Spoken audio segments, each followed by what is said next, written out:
Hola, buenas tardes. Buenas Buenas tardes. tardes. Buenas tardes, Estamos profe. Buenas contentísimos. tardes, profes. Estamos ¿Cómo les va? contentos porque los vemos preocupados hoy, son un montón. Hace meses que no vemos tantos alumnos juntos en esta cátedra. Bienvenidos en serio. Diría el Bueno, dicho, qué lindo ver tantos argentinos juntos. che, bueno, el día de hoy era dedicado a ustedes. Acá tienen los tres profes. A ver si hay dudas, preguntas técnicas. La idea es hacer un intercambio de preguntas y respuestas por parte nuestras y después pasar a tomarles los grupos que estaban previstos para hoy. ¿Alguien quiere empezar? Por el tema que ustedes quieran.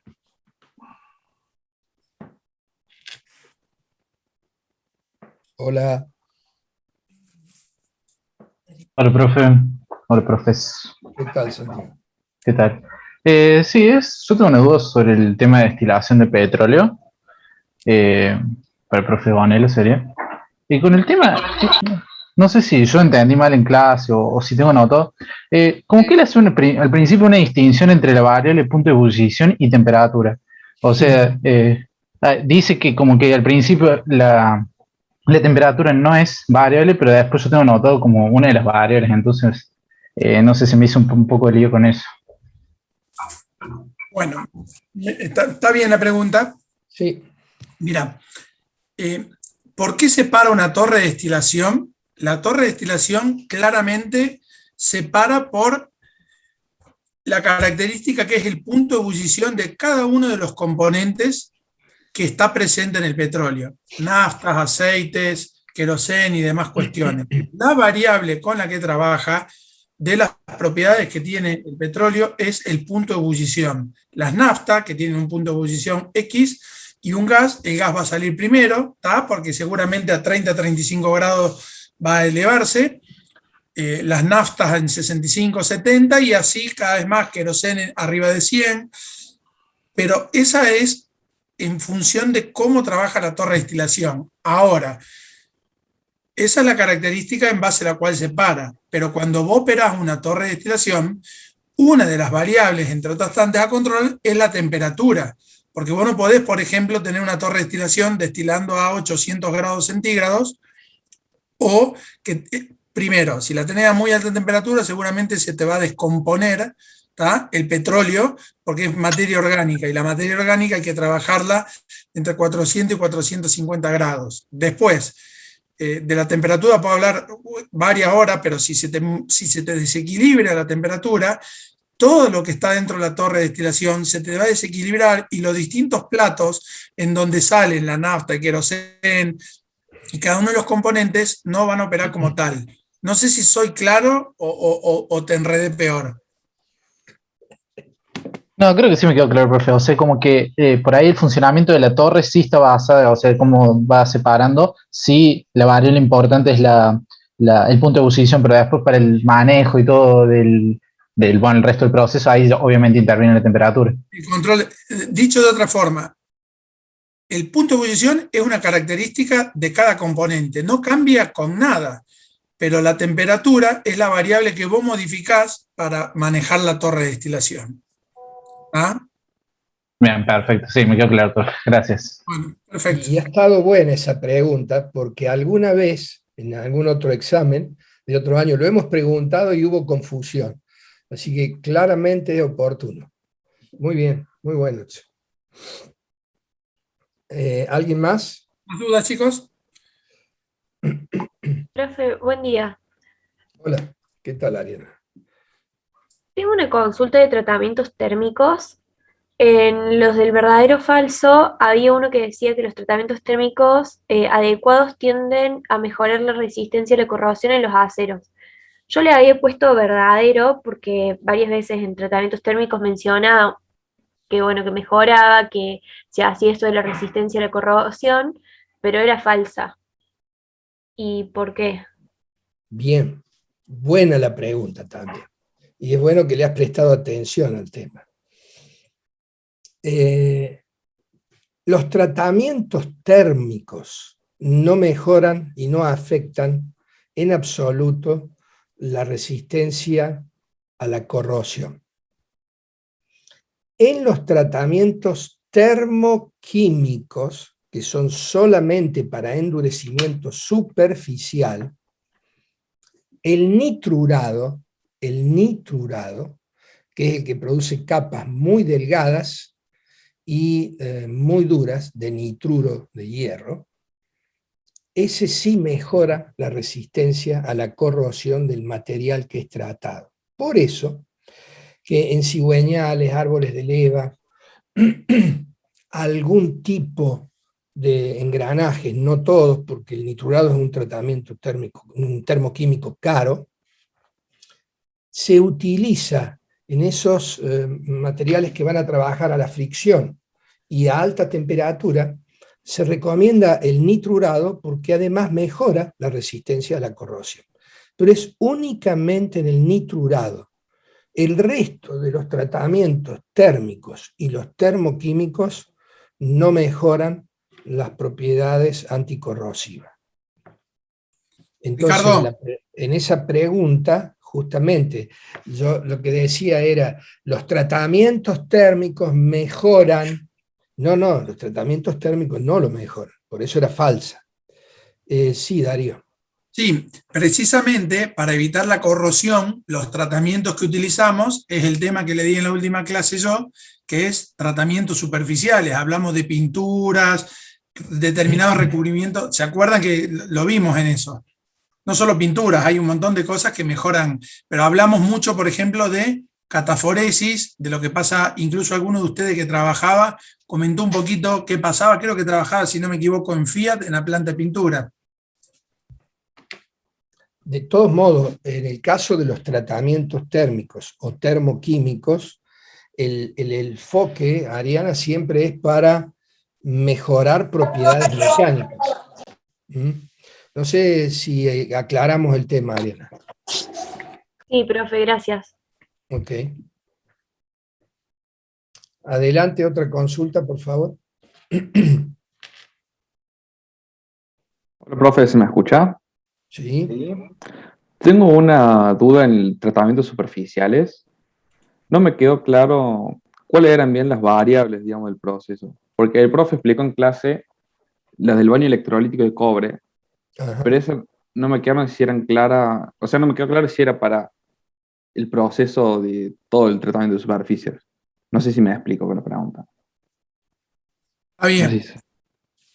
si- La que expliqué específicamente para el baño de cobre sirve para todos los baños electrolíticos. Siempre que haya un recubrimiento electrolítico donde vos haces un pasaje de corriente, son las mismas variables en líneas generales para todos, puede haber modificaciones, pero son minúsculas. Esas son las principales. Si yo me pongo a detallar cada tratamiento superficial, las variables en líneas generales van a ser limpieza, en primer caso, ¿está? Después la elección del método a utilizar y después seguramente son tiempo y demás. Pero yo me tomaría, no te puedo dar la variable de cada uno de los procesos porque no termino más. Tomarlo como generalista, el tema, ¿te acordás que vimos un video de cómo era el tratamiento, cuáles eran las variables y cómo era el tratamiento del zincado por inmersión en caliente, por ejemplo? En líneas generales, el único en que profundicé en variables de procesos es en el electrolítico, que se daba tanto en el baño de cobre como en el de cromo. Yo no emplearía más en los demás. No sé si soy claro con eso. Sí, gracias, esa era mi duda. Bien. Gracias. ¿Alguien más? Yo, profe, tenía una duda en el tema petróleo, en los métodos para la localización de los yacimientos. En el apunte los divide en geofísicos y geoquímicos. Y por ahí como que, no sé, no logro entender la diferencia o se me confunde porque dentro de los geofísicos está el análisis de suelos y después como que en el geoquímico explica que se analiza el suelo, entonces medio que se me confundió eso. A ver.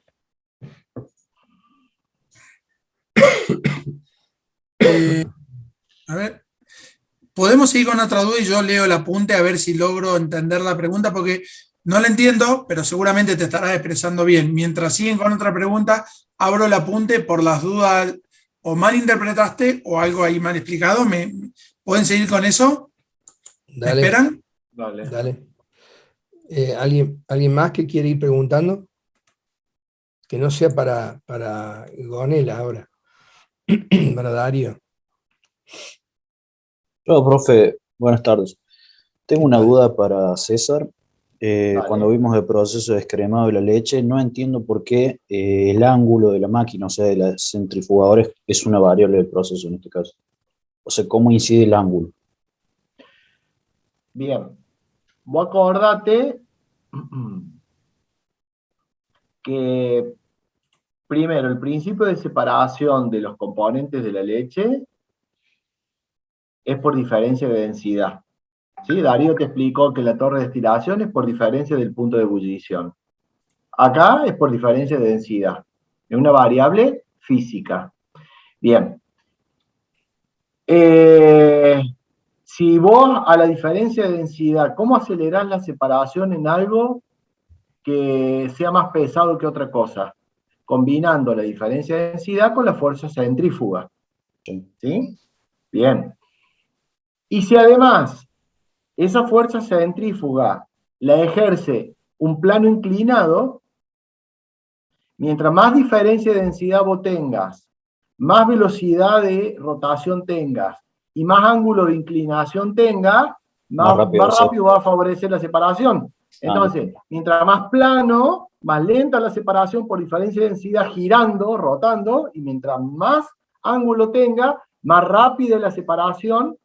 Tal cual. Que vos vas a tener combinando los tres efectos: diferencia de densidad, ángulo y fuerza centrípeta sería en este caso, dada la masa de lo que estoy queriendo separar.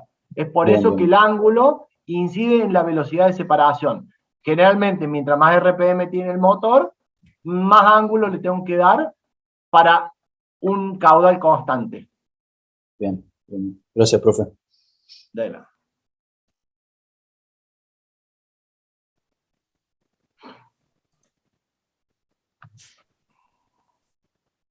¿Algo más?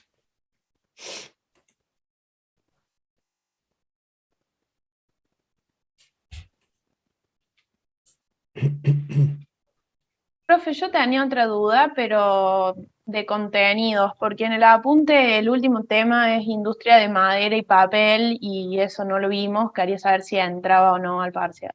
No, ¿No? no, Maile, tranquila.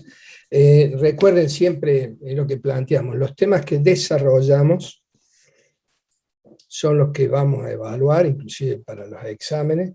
Lógicamente, si alguna vez aparece algún estudiante libre, tendrá que rendir el programa completo, pero quien está cursando son los temas, por eso además tienen el libro de temas, en donde queda claro el alcance de lo que hemos desarrollado durante el año. Así que un tema menos, quédese tranquila. Ricardo, Sí. voy yo con la pregunta de la compañera de Vale, método Estamos ansiosos todos, ¿eh? Bueno, geofísico, geoquímico. Capaz que, mira, en realidad, para tratar de ver qué pasa en un yacimiento, no solo en un yacimiento de petróleo, sino en los yacimientos que le dio Ricardo en la industria extractiva, vos necesitas método geofísico en primera instancia, porque lo que tenés que hacer es analizar a un modo muy grosero qué tenés ahí abajo. Si tenés agua, que tiene una densidad, si tenés petróleo, si tenés mineral, para eso existe gravimetría, sismografía, resistividad eléctrica. Me estoy olvidando de alguno, Ricardo, creo, ¿no? Sismografía lo dice, gravimetría Magnetometría. magnetometría. Con todo eso vos lo que vas a identificar qué tipo de yacimientos hay abajo, de mucha densidad, o sea, de mucha masa por unidad de volumen, o de poca, que pueden ser petróleos, poco denso, agua o algún mineral.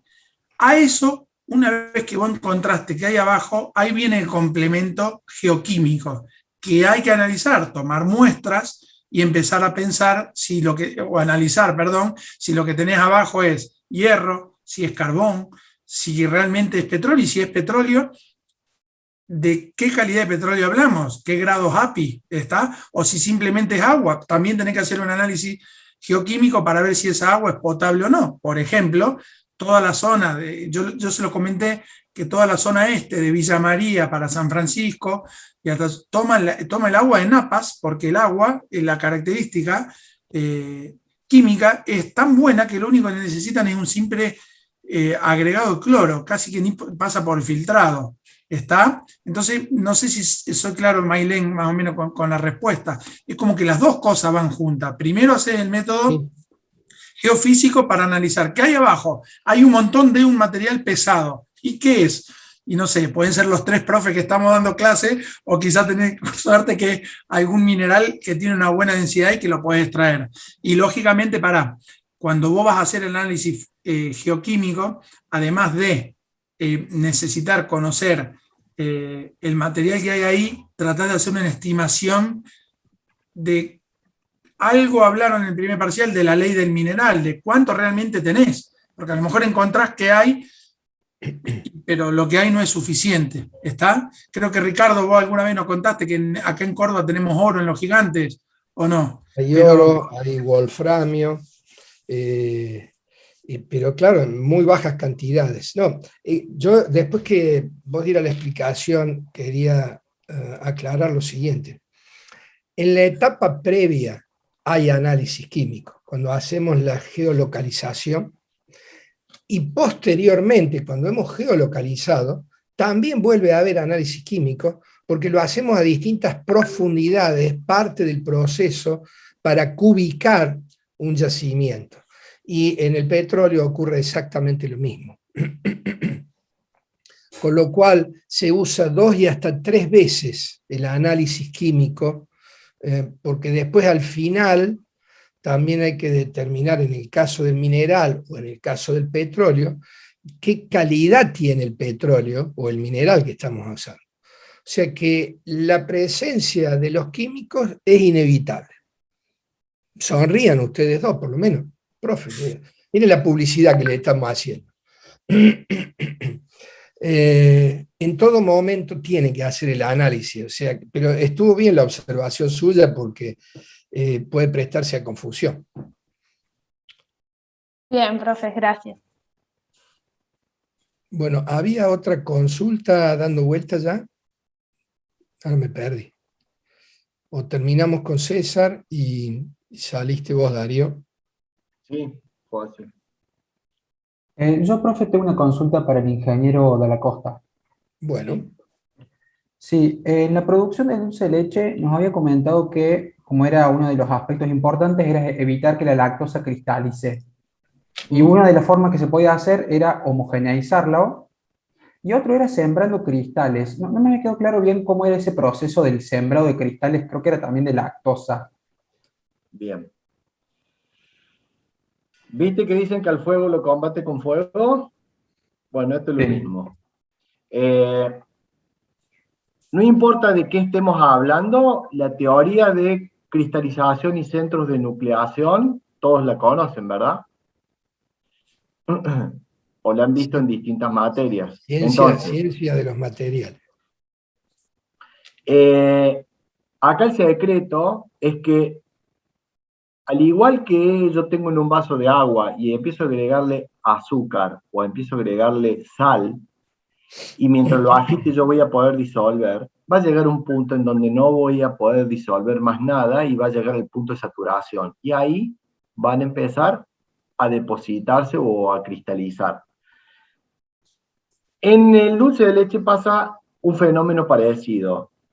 A medida que la leche se va concentrando por evaporación de agua en sólidos, la lactosa cada vez tiene menos, la lactosa presente cada vez tiene menos agua para estar disuelta, entonces va a llegar un momento en donde indefectiblemente va a cristalizar. Y yo tengo 2 formas de evitar que eso no se perciba en la boca como arenoso. Forma número 1, lo meto en un homogenizador le meto 300 kilos por centímetro cuadrado y hago impactar ese dulce de leche contra una placa de nitruro de titanio y rompo todo cristal a un tamaño que la lengua no lo percibe.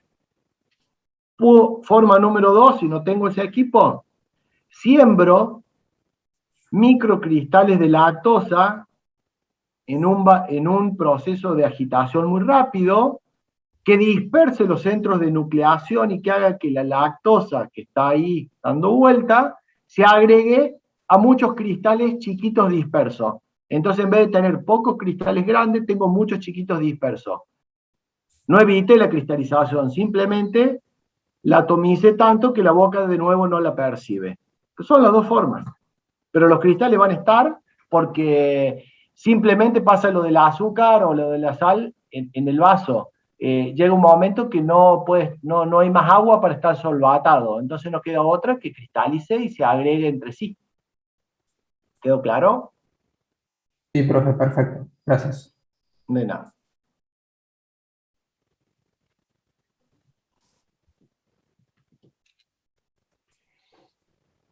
Vamos, aprovechen.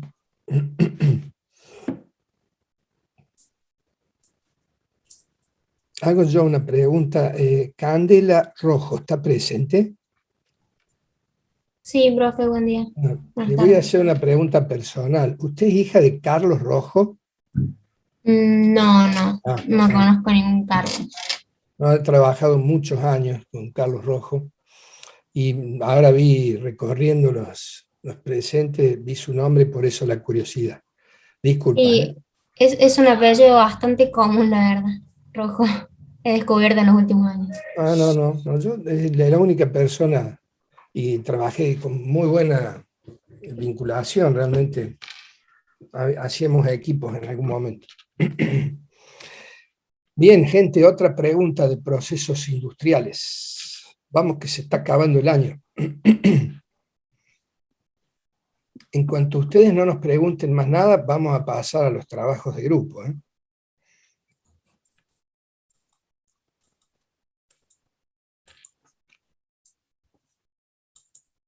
Bueno, una pregunta. Para los que han podido hacer las actividades de tratamientos térmicos y de soldadura a través de la UV, ¿qué les ha parecido, por favor?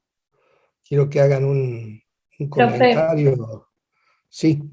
perdón, en mi caso me pasó que yo los dos, del primer tema, hay un formulario que me había quedado sin enviar y me di cuenta cuando me puse a hacer los segundos y lo pude enviar, pero lo envié como 10 horas tarde, digamos.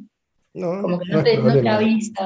avisa que está enviado o no, digamos. A mí por lo menos no. Pero el resto bien, como que ya estamos medio acostumbrados a eso. Ajá, o sea que tienen manejo y les resulta fácil.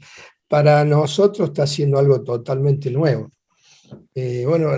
Darío parece que ya tiene desde el año pasado algo de experiencia, pero en esta materia, bueno, alcanzamos a probarlo con estos últimos temas. La demora en conectarnos con ustedes fue que estábamos hablando de que el año que viene, aún con presencialidad, vamos a arrancar utilizando la UV. Nos ha parecido bastante útil, pero queríamos escuchar el comentario de ustedes, cómo es la percepción que ustedes tienen de este sistema. Profe, le hago una consulta. El examen va a ser así, digamos, de tener que llenar un PDF, o sea, un Word, transformarlo a PDF y subirlo. ¿Así está disponible el examen? ¿O de qué forma va a ser la modalidad, digamos? César.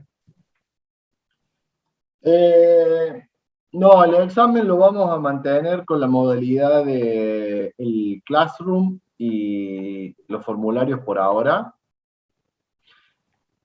No tenemos absolutamente definido las cosas, pero pensamos en algo así como unas 20 preguntas en unos no más de 30 minutos o algo por el estilo. No, repito, no definido totalmente aún, pero va a ser del estilo del primer parcial. Nada más que van a ser 20 enunciados o preguntas con una propuesta de 3 posibles respuestas, de las cuales una sola va a ser la correcta. ¿Ok? Belén, está con la mano. Profe, sí, le quería hacer una consulta sobre el trabajo. Quería saber cuánto tiempo tenemos desde que nos entregan la respuesta de las correcciones para entregarlo, porque nosotros tuvimos la respuesta el 7 de este mes, el 7 de octubre, y queríamos saber si teníamos más tiempo o si también se entregaba hoy como todos o cómo era el tiempo. Porque la verdad que tuvimos ahí 5 o 6 días para poder ver todas esas correcciones y no tuvimos mucho tiempo. ¿Usted está hablando del trabajo de grupo? El trabajo de grupo, sí. Somos el grupo de los helados. Con que el profe César, que se traspapeló y el mail no nos llegaba ninguno. Sí.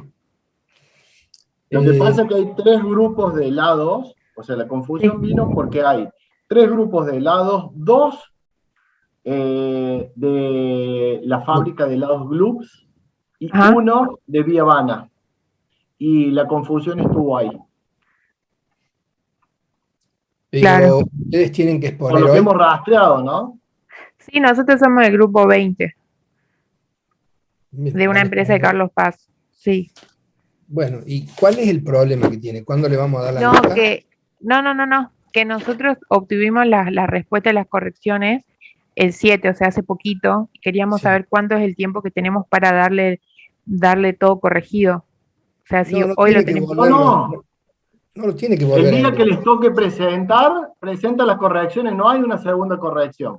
Ah, yo pensé que teníamos que presentar con las correcciones y mandarle de nuevo el mail. No, lo van a presentar como lo van a hacer sus compañeros hoy directamente. Ah, perfecto, profe. Sí, esa era mi duda. Lo que pasa, Belén, yo te entiendo, Sí. vos vas a presentar hoy. No presento hoy, pero quería saber, digamos, si tenía que volver a reenviarlo como mis compañeros hoy. No, hoy va a presentar un grupo. ¿Hay más preguntas respecto a las materias, al contenido de los parciales, del parcial?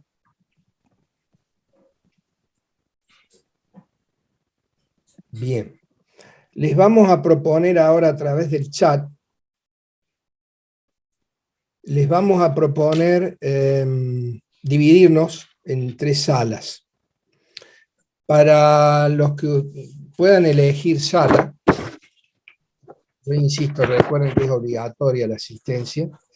En el caso de esta sala, van a presentar temas de vidrio templado y procesos de la metalmecánica.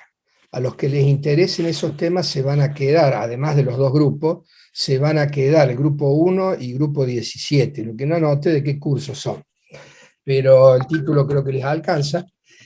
La idea es, a los que les interesen el tema vidrio y metalmecánica se quedan en este grupo. Otros 2 grupos se van a ir con César, helados Acabo de publicar ahí en el chat del grupo quiénes son y a qué reunión a qué sala se van a unir. A los que les interesen esos temas se van con César. Lechuga hidropónica, ¿hay alguien presente? Sí, profe. Sí, profe. Los dejé en stand-by porque no tenía seguridad de cuánto tiempo nos llevaba esta primera etapa de la charla de hoy, pero creemos que va a haber tiempo. Así que váyanse con César porque él los tiene como alternativa. ¿Están en condiciones de presentar hoy, como habían pedido?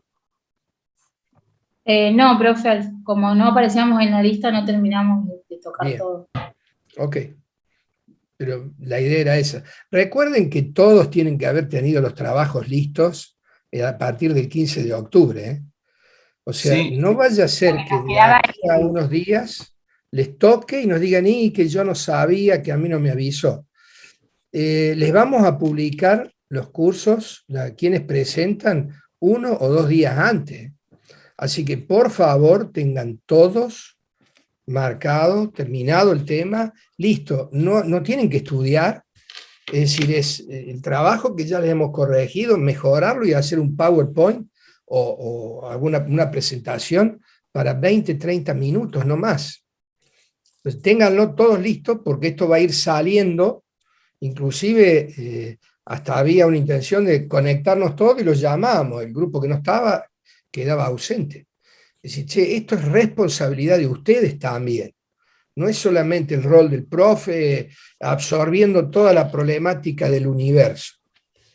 Así que, por favor, les pido, no es el caso de lechuga hidropónica, que mandaron un mail proponiendo, y es cierto, yo no lo respondí porque no tenía seguridad si nos iban a dar los tiempos, pero che, los trabajos los tienen que tener todos listos, ¿eh? No va a ser excusa, yo no me avisó, yo no sabía.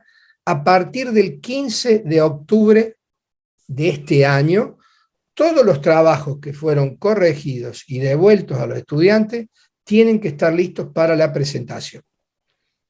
Por favor, si alguien tiene dudas, dígalo ahora, porque no vamos a tener tiempo para esperar a que a alguien le quede cómodo hacerlo, ¿no?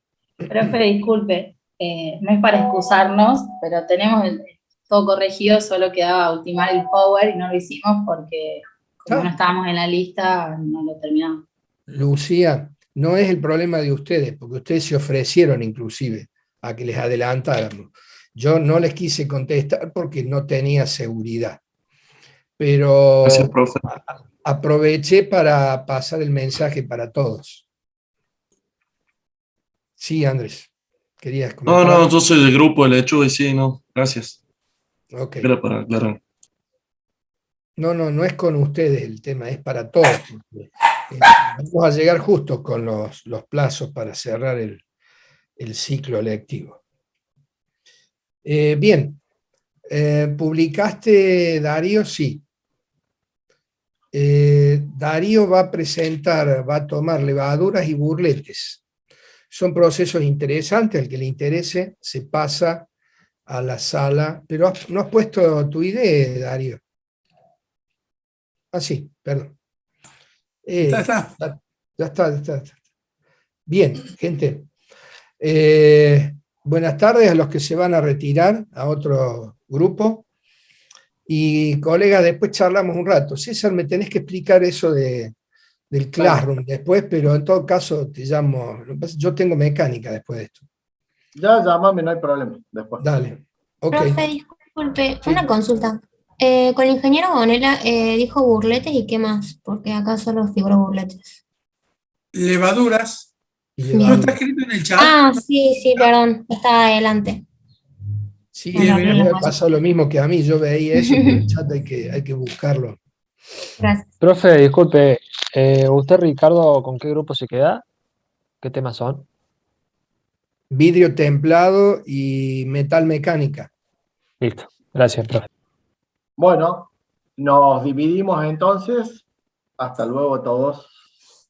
Nos Y vemos. desde ya, suerte, estudien para el viernes y suerte. Digamos, la suerte hay que seducirla, ¿no? Y esa es la parte que les va a tocar a ustedes. Profe, Nos tengo una vemos. consulta antes que se retire. Dale. Con respecto al viernes que viene, ¿no? Que está el parcial, o sea, nosotros tendríamos el parcial y después seguiríamos con la exposición de los TPs, ¿no? No, O la solamente va a ser el parcial. idea es no complicarles. Enfóquense perfecto. nada más que en el parcial para la semana que viene. Está, profe, esa era la duda puntual. Muchas gracias. Lo hemos analizado. Hay un grupo que se ofreció, el de CNC, ¿hay alguien? Grupo 24. Dale, profe, sí, nosotros. Bueno, si ustedes están en condiciones, yo no tengo problema en quedarme, es un tema que lo voy a verificar yo. Bueno, cualquiera de nosotros puede verificar cualquier tema, ¿no? Pero yo no tengo problema si ustedes quieren mantener la propuesta que hicieron. Para el 29 era, o sea, la fecha de 29. recuperatorio. Es el recuperatorio, eso. Claro. Ahora, si no hay grupos que se quieran anotar, nosotros vamos a decir cada vez que iniciemos la clase o un día antes qué grupos presentan y con quién. ¿Ok? Pero recuerden, tenemos 22 de octubre parcial y 29 de octubre el recuperatorio, para los que les haga falta, ¿no? Y ojalá que sean pocos. Yo la semana que viene, Ricardo, me parece un poco que lo Gracias. estamos los chicos, pero si alguien se quiere anotar, que nos avisa por mail, yo puedo tomar, qué es eso, el examen empieza a las 6, 6:30 termina, un poquito post-estrés a las 7, de 7 a 8:30, yo estoy disponible si quieren, sin compromiso, sin obligación, los aceptamos, yo no tengo problema. Sí, sí. Si podemos ir adelantando, mejor. Porque a mí me da miedo que después los tengamos apilados porque son muchos grupos, pero no los podemos obligar el día del parcial, lógicamente, pero si alguien quiere, nos avisa. Los vamos tomando. Que les cuenten los chicos lo difícil de las preguntas que les vamos a hacer ahora, a lo mejor no quiere presentarse nadie. Bueno, dale, arranquemos. Nos vemos. Chao, Hasta luego. que anden bien. Chao. Buenas tardes al resto que se va a otra sala. Y arrancamos con el grupo de vidrio templado. ¿Quién va a presentar? Va a compartir. Así lo hago co-anfitrión.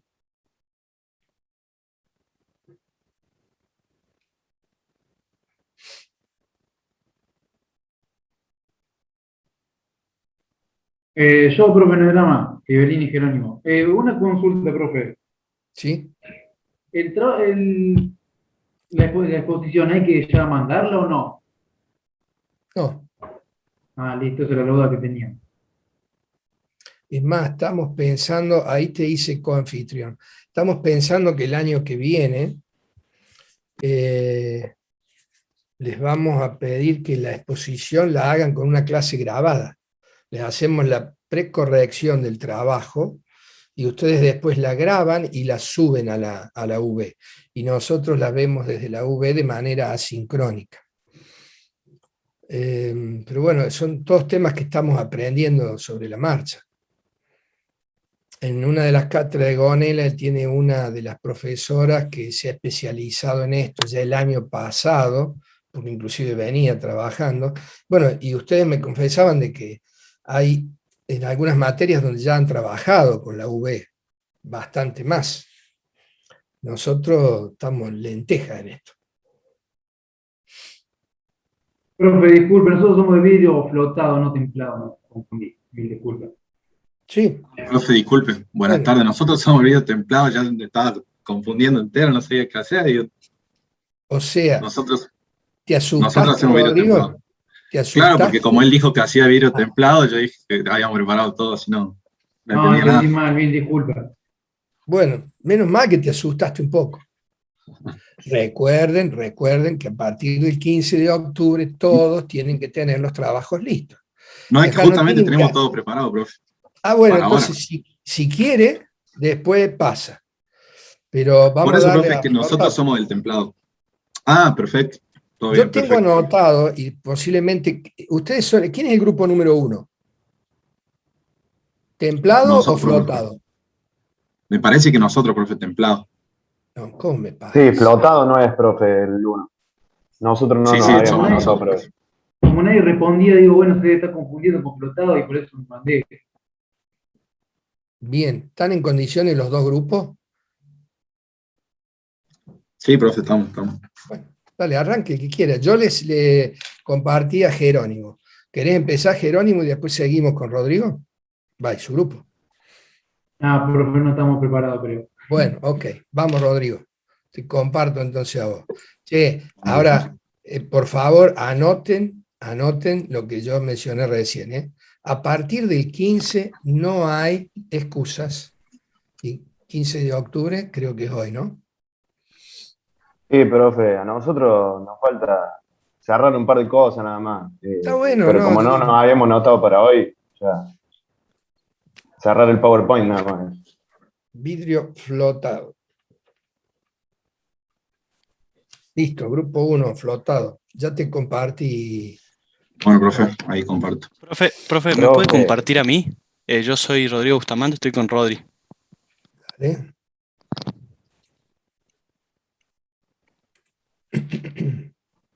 Ya estás.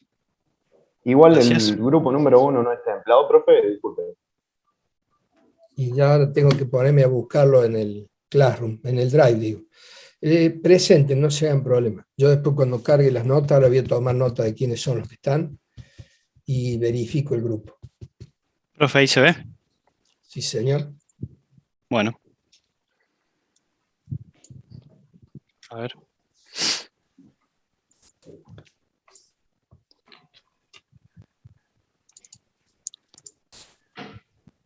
Pone para presentar, Rodri. Sí, para que voy a prender mi cámara. Ahí está.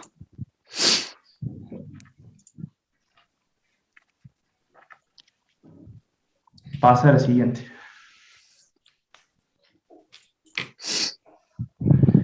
Bueno, en el siguiente trabajo práctico vamos a hacer un análisis detallado de la fabricación del vidrio, particularmente el vidrio templado. En un primer momento vamos a explicar algunas características generales y luego vamos a pasar a profundizar sobre las materias primas y maquinarias.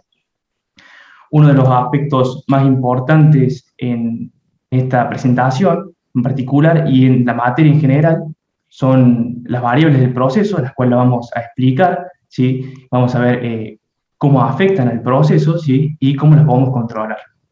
A su vez, también vamos a considerar ciertas consideraciones ambientales en cuanto a esta industria tiene ciertas contaminaciones, tanto por emisión como por residuos sólidos, ¿sí? Pero desde el punto de vista ingenieril sí es importante aclarar que en toda industria va a existir un impacto ambiental. Lo más importante es minimizar ese impacto y evaluar el resto de los aspectos positivos. Pasa a verlo. Bueno, el vidrio. El vidrio, ¿qué es el vidrio? ¿Sí? Es un material amorfo, duro y frágil, ¿sí? Que se obtiene por un enfriamiento a una cierta velocidad que depende de las propiedades de las cuales se quiere lograr, ¿sí?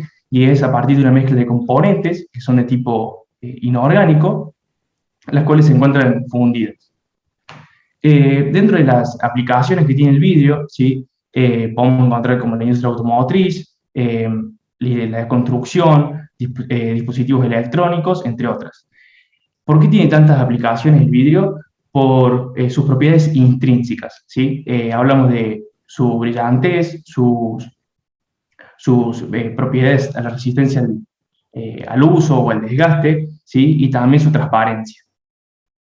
En cuanto a los componentes principales del vidrio, tenemos la suerte de encontrar en abundancia, ¿sí? Los componentes principales en el mundo y son de fácil extracción. Los principales son el sílice, el carbonato de sodio y el calcio. También encontramos otros componentes secundarios, ¿sí? Como óxidos que se utilizan para mejorar las propiedades de los vidrios. Pueden ser algún colorante, algún catalizador o algún afinante, entre otras opciones. Ya introduciéndonos un poco más a lo que es el vidrio templado, ¿sí? Dentro de la gran variedad de tipos de vidrios existentes, ¿sí? El vidrio templado utiliza el vidrio sodo-cálcico, ¿sí? El cual es uno de los más comunes, y se utiliza en la fabricación del vidrio plano, que tiene aplicación en la industria automotriz. A su vez, para explicar un poco más lo del vidrio templado, que luego se va a seguir explayando, obviamente, básicamente es un vidrio en el cual se le realiza un tratamiento térmico, ¿sí? Cuando se le somete a estas temperaturas se crean unas fuerzas una fuerza de tensión en las periferias del material y fuerzas de tensión, de compresión en las periferias del material y tracción en el núcleo. Esta diferencia de tensiones, ¿sí? Nos va a hacer que mejoren las propiedades mecánicas del material. Pasa, Rodri. Bueno, después de la breve introducción que dio nuestro compañero, vamos a hablar ahora sí del proceso de fabricación del vidrio templado. Vemos acá un diagrama que representa, vamos a decir, de manera simplificada lo que es el proceso, donde primero ingresa la materia prima a un horno de fundición, se funde la mezcla, que vamos a explicar más adelante, se lo vierte en el baño de estaño, se enfría, entra a un horno de recocido, después se lo corta y ahí, después de que se corta, pasamos al horno de templado para templarlo. Y ahí obtenemos el producto final. Lo dije así de rápido porque vamos a profundizar en cada uno de estos aspectos. Esto sería un gráfico, un dibujo, para que se vea más claramente cómo es el proceso del float, que es lo que se hace antes de templarlo. Primero ingresa la materia prima, como decíamos anteriormente, entra al horno de fundición, el horno de preparación para ir bajando la temperatura, el baño de estaño, el horno recocido y después el corte. A lo largo de toda esta línea se va bajando la temperatura hasta que ya llega a la temperatura final, que sería la temperatura ambiente. Lo importante del proceso del float es de que, ¿por qué se llama así? En realidad lo que estoy queriendo decir es de que flota la mezcla fundida, que sería el vidrio fundido, sobre estaño, y por eso es que se dice float en inglés, que flota. Ahora vamos a hablar de la materia prima, que habló un poco mi compañero Ariel. La materia prima principal del vidrio templado es la sílice, que se encuentra en la arena. Ahí podemos ver una imagen que es de una empresa de Chile, que bueno, tiene toda esa arena, como para que vean. Y lo importante de la arena de sílice es su pureza y su transparencia. Su pureza. La pureza determina la transparencia. Necesitamos alrededor de un 95 o un 98% de pureza para lograr una transparencia adecuada. Y bueno, también otra cosa importante es más o menos cuánto, cuál es el peso de la sílice en el vidrio. Es alrededor de un 71 a un 75%, o sea, casi es la totalidad, ahí nomás. Después la soda ash, que es el carbonato de sodio que decía mi compañero. La soda ash le dicen así en la industria. Y lo importante de la soda ash es de que reduce la temperatura de fusión, hace también a la mezcla que se hace con todas estas materias primas, la hace más manejable. Y otra cosa que también es importante, que durante el proceso de fundición se generan burbujas. La soda ash disminuye estas burbujas. Después tenemos el carbonato de calcio, que lo que nos interesa es el óxido de calcio que tiene. Y lo importante también es su dureza, que aumenta la dureza y aumenta la durabilidad de nuestro vidrio. Y por último, el vidrio reciclado, que si bien es lo que sería como el scrap que se obtiene al final, cuando nosotros cortamos, siempre por ahí sobra, y hasta algunas empresas cortan para meterlo dentro del baño de fundición. ¿Y por qué? Porque produce una reducción importante del punto de fusión, alrededor de un 20%. Entonces es muy importante porque no tenemos que llevarlos a tan altas temperaturas como si fuese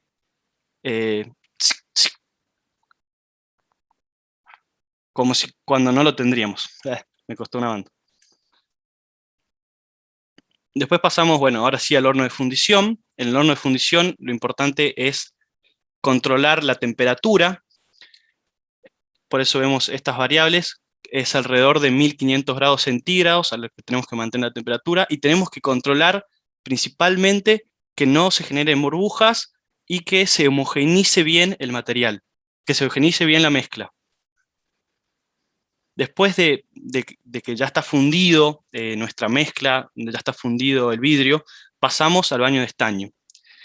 En el baño de estaño, lo importante es, como expliqué un poco del proceso del float, es de que el estaño tiene una planimetría casi perfecta, perfecta, que hace que el vidrio, cuando flota, haciendo una analogía como agua y aceite, flota sobre el estaño, se genera un vidrio completamente plano. La temperatura más o menos tiene que ser alrededor de los 1050 grados centígrados, alrededor de eso. Y otra variable muy importante es la velocidad de avance. La velocidad de avance nos va a determinar el espesor de nuestro vidrio. Podemos ver, no sé si se ve mi mouse ahí, estos rodillos son los que hacen que vaya avanzando el vidrio fundido sobre el estaño. Y la velocidad de avance, si aumentamos la velocidad de avance, logramos un espesor más pequeño. Y si disminuimos la velocidad de avance, logramos un espesor más grande. Es fundamental según las características del vidrio que nosotros estemos buscando. Una vez que termina de pasar, también hay que aclarar que tiene que pasar un tiempo suficiente para que se vaya endureciendo. O sea, a lo largo del baño de estaño se va enfriando y tiene que llegar a una dureza suficiente para pasar al siguiente proceso, que es el horno de recocido. Llega al horno de recocido alrededor de los 600 grados centígrados, y en el horno de recocido lo importante también es la temperatura, y es ir disminuyendo la temperatura lentamente para liberar, para prevenir tensiones internas y mejorar las propiedades de nuestro material. Acá está como un resumen en esta tablita de las variables y de la influencia y su valor aproximado. También acá podemos ver una imagen para que se pueda tener más en claro todo lo que fui explicando hace un ratito, hasta su corte. Ahora vamos a hablar un poco del corte y del vidrio templado, del proceso de templado.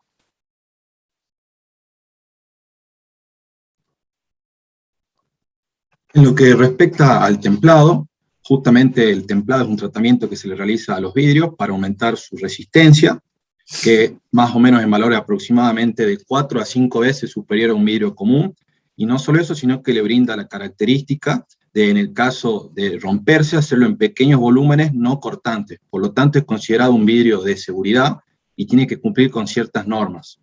Dado que esta característica mencionada de romperse en pequeños volúmenes, todos los procesos que se requieran el vidrio para entregárselo al cliente o para un determinado proceso productivo, como pueden ser estas etapas previas, se deben realizar previo al tratamiento térmico. Entre ellas tenemos el corte, como se puede ver en imagen, que en este caso es manual, pero también puede ser automatizado mediante máquinas. Cliquea, Rodri, por favor. Después se le realiza un pulido, también puede ser mediante pulido automático o manual, como se ve en la figura. Pasa, Rodri, a la otra.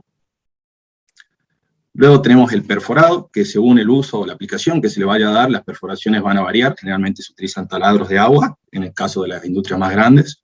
Depende de la aplicación que se le quiera dar, van a ser estas perforaciones circulares, pueden ser rectangulares o de diferentes formas. Seguido a ello, se da el proceso de lavado, cliquea, Rodri, ahí.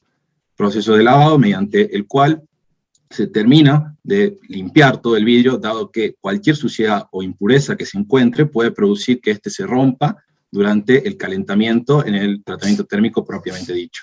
Es por eso también que hay una última etapa preliminar, cliquea, Rodri, que es la etapa de inspección, donde se revisa justamente si existe algún tipo de irregularidad o suciedad, algún defecto que haya ocurrido en estas preliminares, que pueda causar un error en el proceso de temple. Ahora sí, la siguiente. Llegamos entonces al tratamiento térmico, que se produce en hornos de temple, que utilizan los rodillos que se ven en imagen que tenemos a la izquierda, para desplazar los vidrios que son colocados de forma manual o automática, dependiendo de la línea, y va a permitir que se desplacen por medio de principalmente dos estaciones.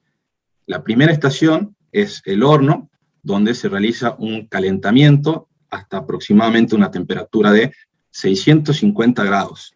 Estos 650 grados lo que van a hacer en un primer momento es, dada la característica de que el vidrio es un mal conductor térmico, primero van a calentarse las superficies, mientras que el centro permanecerá aún a temperatura ambiente. Es por eso que este es un proceso de calentamiento lento, lo que nos permite, transcurrido una cierta cantidad de tiempo, que después vamos a andar en esos detalles, alcanzar, más que alcanzar, superar la temperatura de transición vítrea, que son aproximadamente unos 550 grados centígrados, y una vez superada esa temperatura y homogenizada la temperatura en todo el interior del vidrio, se procede a la segunda etapa dentro de esta misma máquina que se observa, que es la etapa de temple.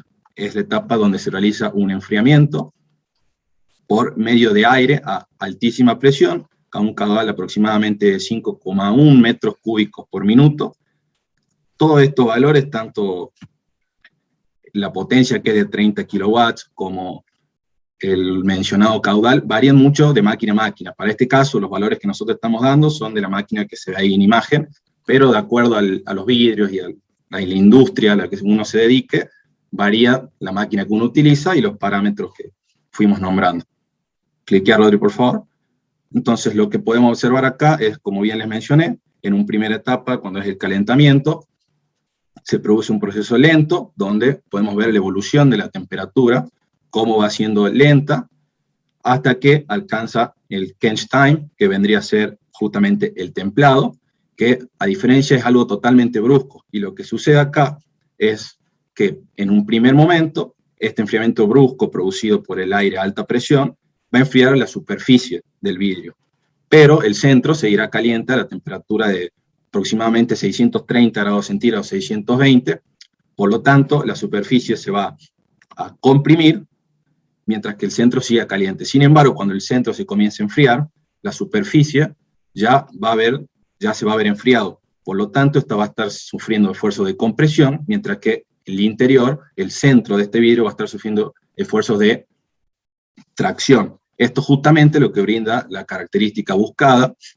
de aumentar la resistencia y que primero ante un impacto se deba vencer dicho esfuerzo de compresión de la superficie. Esto justamente se da por el corto tiempo en el que se lo someta a este tratamiento. Como podemos ver, es justamente ese que se denomina quench time, dado que el siguiente, que es cooling time, ya se lo da a temperatura ambiente. Cliquear, Rodri. Ahí podemos tener una imagen justamente extraída del libro Smith, lo vimos también en Ciencia de los Materiales nosotros, donde se ve lo que se busca y lo que se termina obteniendo. Primero se enfría en la superficie del vidrio, y lo que termina obteniendo son esfuerzos de compresión en la superficie y esfuerzos de tensión en el interior del vidrio.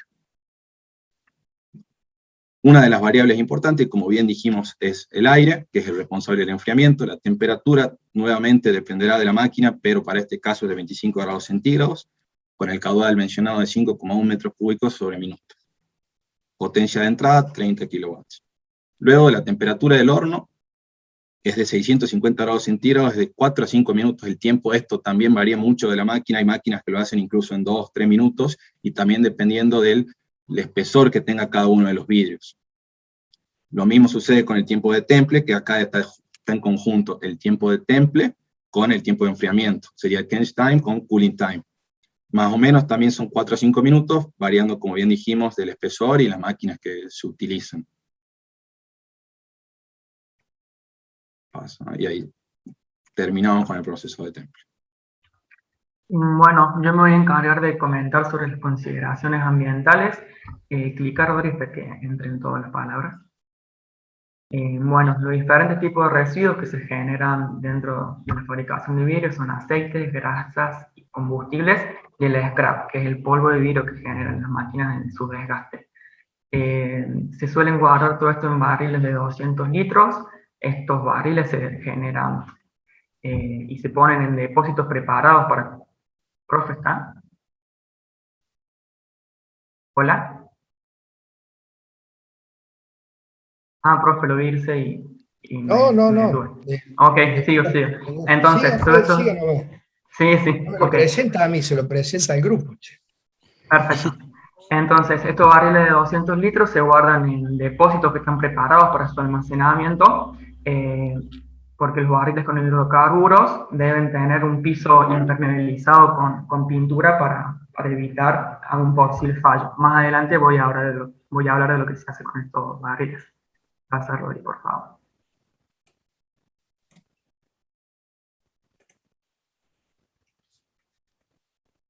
Bien, el impacto ambiental.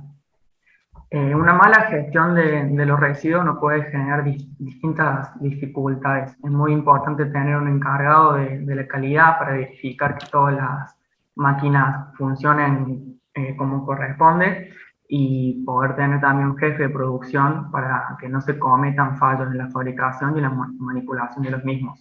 ¿Por qué? Pueden venir fallos, los más comunes son vertidos incontrolados, acumulaciones incorrectas de materias primas, malas prácticas y accidentes dentro del mismo transporte o de la manipulación, que desencadena en diferentes dificultades dependiendo la gravedad de lo que se realice. Pasa, Rodri, por favor.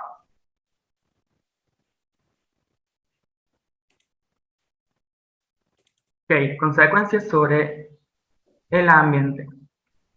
El derrame de estos hidrocarburos, el principal consecuencia en el ambiente es el derrame de los hidrocarburos. afectaría principalmente a tres elementos: los elementos abióticos, elementos bióticos y elementos socioeconómicos. Los elementos abióticos es todo lo que forma el suelo y las formaciones del relieve. Estos hidrocarburos contaminarán el suelo por la presencia y la permanencia. Según el tipo de hidrocarburo que esté en contacto, se adhiere el suelo y penetra con mayor o menor fuerza, provocando diferentes tipos de contaminación. Después los elementos bióticos, el flora y fauna, los derrames inesperados de estos barriles pueden causar daños en los recursos biológicos. Dependiendo del derrame, puede ser una mortalidad directa que se vuelva con el tiempo, o puede ser algo que permanezca y afecte a la fauna y flora futura. Por último, los elementos socioeconómicos pueden llegar a ser actividades humanas, la pesca, las agriculturas, el turismo, también dependiendo del nivel de contaminación, afecta en diferentes medidas.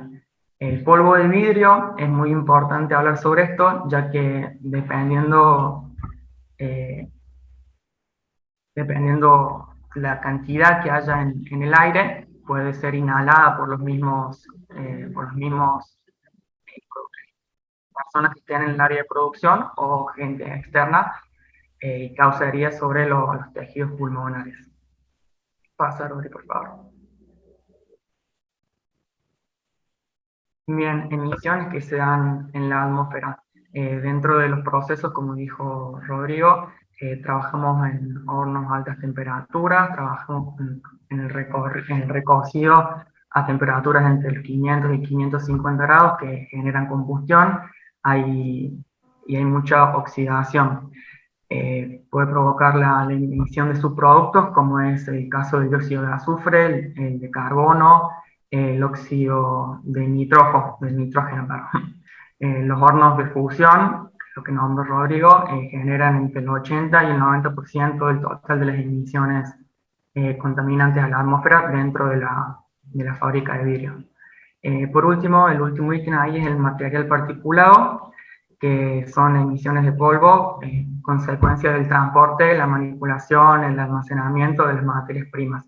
Son partículas pequeñas, pero más o menos menores a un micrón, pero se pueden aglutinar rápidamente y forman partículas mayores, que son las contaminantes que están en el aire.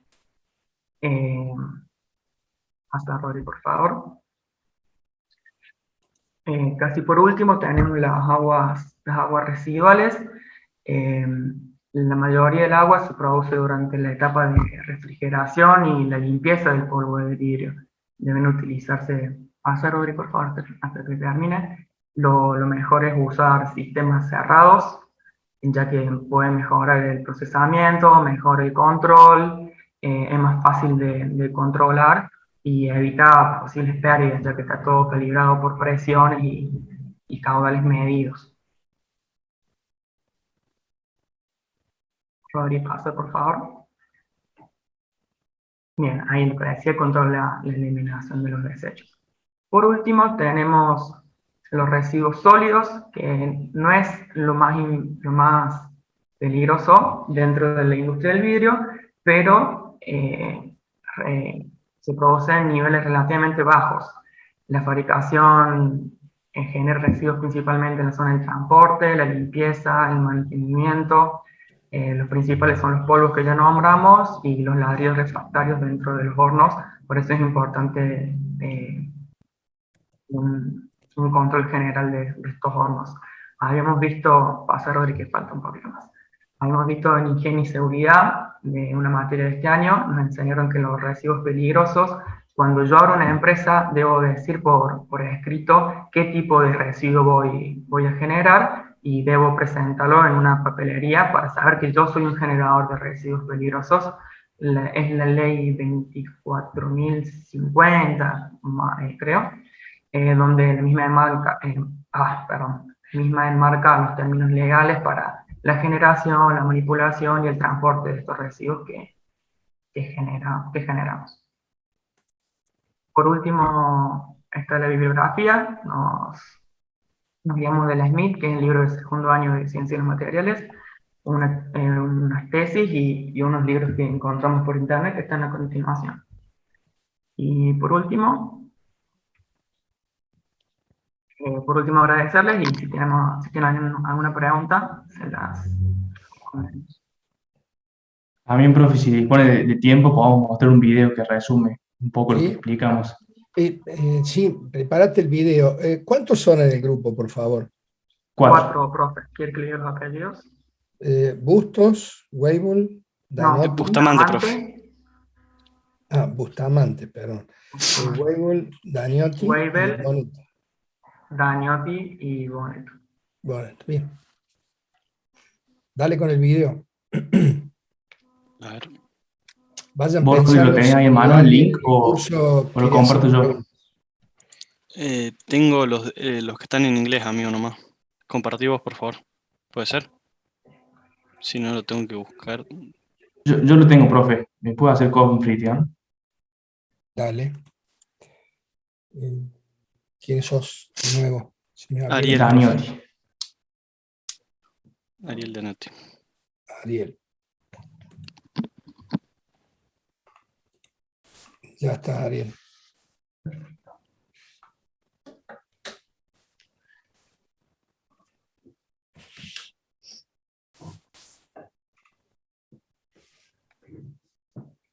Lo que sí tiene audio, a ver, así que díganme si se escucha. Se escucha despacio, que dice subir el volumen de la compu. O de YouTube, no sé.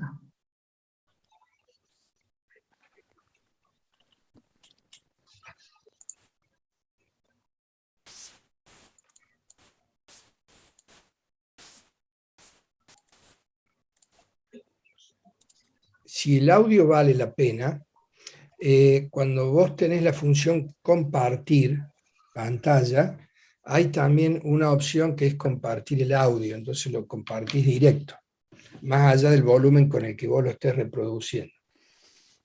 ¿Pero se estaba escuchando o no? No, Se escucha muy poquito. Ah, bien, a ver. Muy bajo. Acá dice compartir sonido. A ver si ahí se ve. El vidrio surgió en los tiempos de los egipcios, hace 4.000 años. No se usaba en la construcción, sino para proteger objetos pequeños. A finales del siglo XIX, el vidrio ya no era un artículo de lujo, sino que se convirtió en un material de construcción tan común como el acero y el cemento.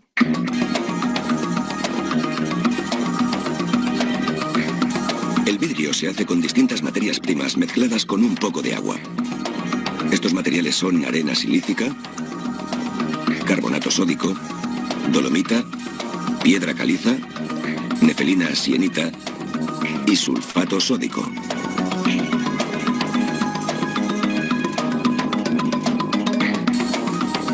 Comienza por verterse en una tolva pedazos de vidrio reciclado junto con las materias primas.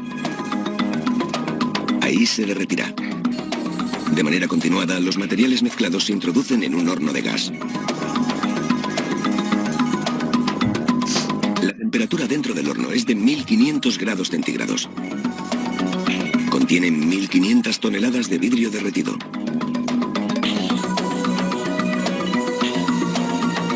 En esta cámara de regeneración se precalienta el aire a 1000 grados. Los materiales de la mezcla comienzan por fundirse y se remueve el vidrio derretido. Este homogeneizador mezcla el vidrio para igualar su temperatura. El vertido se hará en unas horas. En la industria del vidrio, esta máquina se conoce como rodillo superior. El vidrio se vierte en un baño de estaño líquido en el que flota. Cuando está blando, se le da forma de cinta. Todo el equipo del baño de estaño se enfría en agua para que no se parta debido al calor. Al salir del baño, el vidrio se encuentra a 600 grados. Debe enfriarse de nuevo.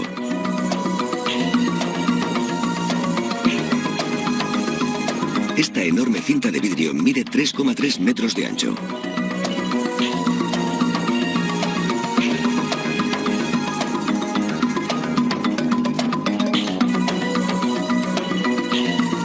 La cinta de vidrio rueda delicadamente sobre los rodillos, enfriándose de manera gradual.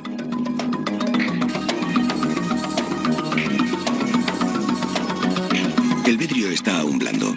Las marcas que vemos son imprimaciones hechas por el rodillo superior. El vidrio debe tener un grosor uniforme. Este escáner láser lo mide con una precisión de centésimas de milímetro. El vidrio se está endureciendo.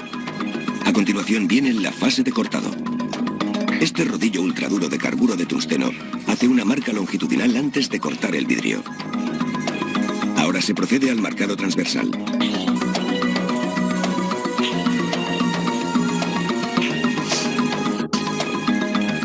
El vidrio se separa fácilmente. Las tiras de vidrio se separan y continúan su camino en la cinta transportadora.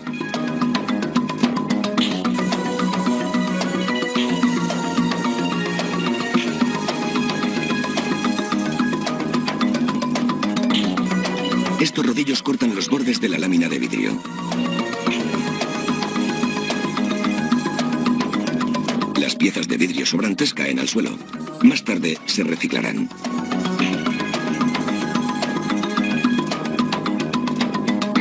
Estos rodillos cubiertos de goma transportan las láminas de vidrio al departamento de inspección. Cuando llegan para su inspección, estas inmensas láminas de vidrio se manipulan con mucho cuidado y se colocan erguidas.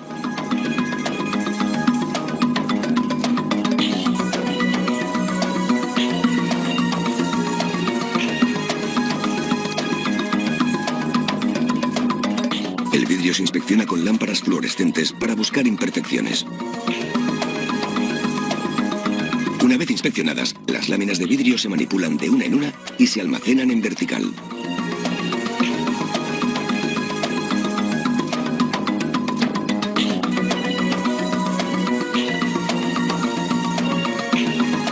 La fabricación del vidrio ha llevado varios días de trabajo. La fusión por calor ha transformado ingredientes sólidos en vidrio transparente y ahora está listo para su distribución.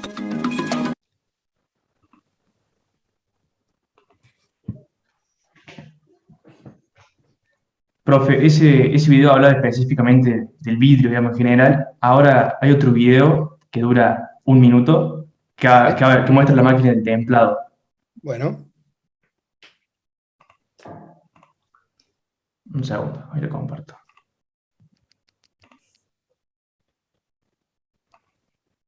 Este sí no tiene sonido.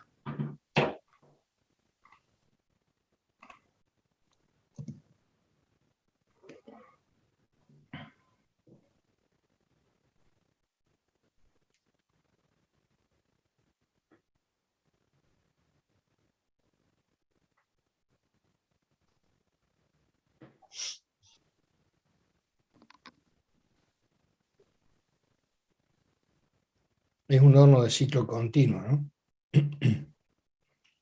Ahí se ve cómo van poniendo las piezas. Ya los vidrios ya cortados. Ujú.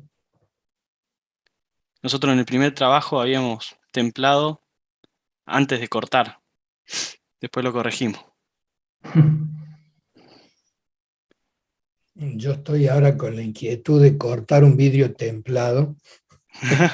Está Sí, complicada. profe, después nos dimos cuenta de lo que habíamos hecho. Pero de todas formas, profe, en 2 bibliografías encontramos que estaban, es mal, nosotros lo habíamos sacado de una bibliografía eso, en realidad de una tesis, pero no entendíamos por qué también ellos lo habían hecho así. Obviamente está mal, pero en 2 tesis encontramos lo mismo, que lo cortaban Sí. después de templar. Yo desde el punto de vista técnico hasta ahora no le encuentro la solución, pero el problema lo tengo, así que la voy a seguir investigando. Yo creo que nadie se anima a cortar el vidrio templado, ese es el verdadero problema. O sea, no se va a cortar por el sistema convencional, es un vidrio que está endurecido ya, pero con seguridad que hay cómo. Me faltaría investigar solo la máquina de corte por chorro de agua, pero máquinas potentes en Córdoba hay una sola, y lo estoy dejando como último recurso. Pero bueno, un vidrio templado de 10 milímetros, o sea que hace falta mucha potencia.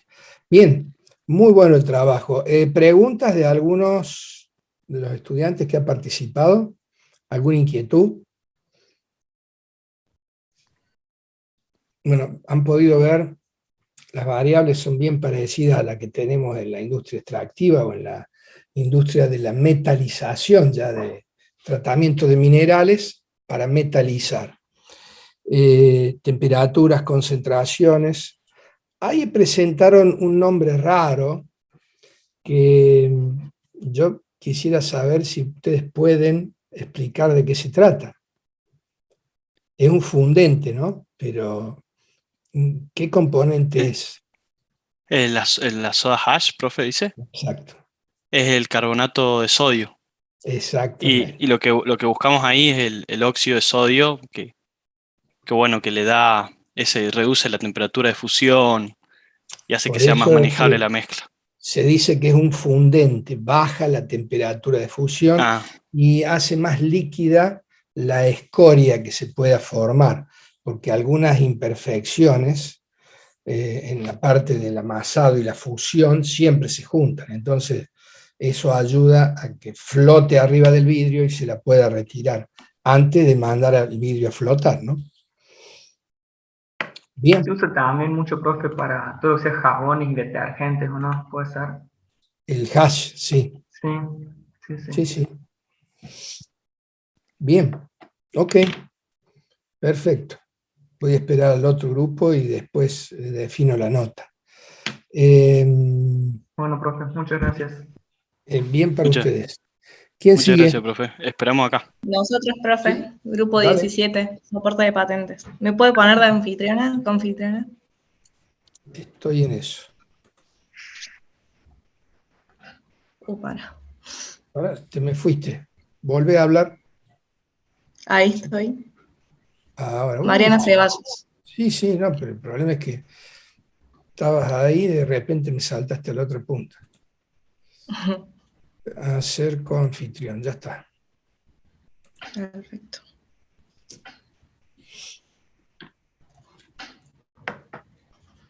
Bueno, me avisan si ven bien. Sí, se ve bien. Perfecto. Bueno, buenas tardes. Mi nombre es Mariana Ceballos, soy del grupo número 17 de la Cátedra Procesos Industriales del curso 4E2 y junto con mis compañeros Gonzalo Arieve, Manuel Acele, Rodrigo Calderón, le vamos a contar un poco del proceso de fabricación del soporte de patentes, del no tan conocido soporte de patentes, pero presente en todos los autos de marca Renault, y también las máquinas que se utilizan en el proceso de fabricación y las variables que intervienen. Más o menos para estructurar el contenido de la presentación y que ustedes puedan organizarse en todos los contenidos que vamos a ir hablando.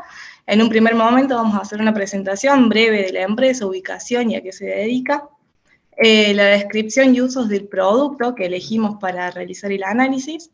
También vamos a describir el proceso de fabricación en sus diferentes operaciones. Vamos a contarles la materia prima que se utiliza para fabricarla y cuál es el tipo de embalaje que se utiliza para transportarla de acuerdo al destino.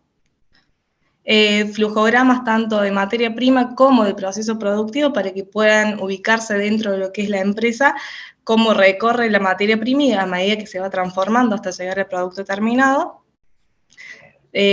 Vamos a seguir con la descripción del proceso, pero más desglosada por operación, y contarles los equipos que se utilizan en cada uno y las variables intervinientes. Y por último,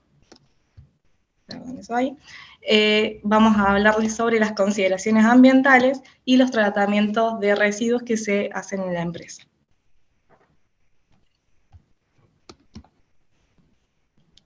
Bueno, la empresa en la que trabajamos se llama Metalúrgica Polastrini y Compañía, está localizada en la ciudad de Córdoba capital, ubicada estratégicamente a metros de la fábrica Renault de Santa Isabel.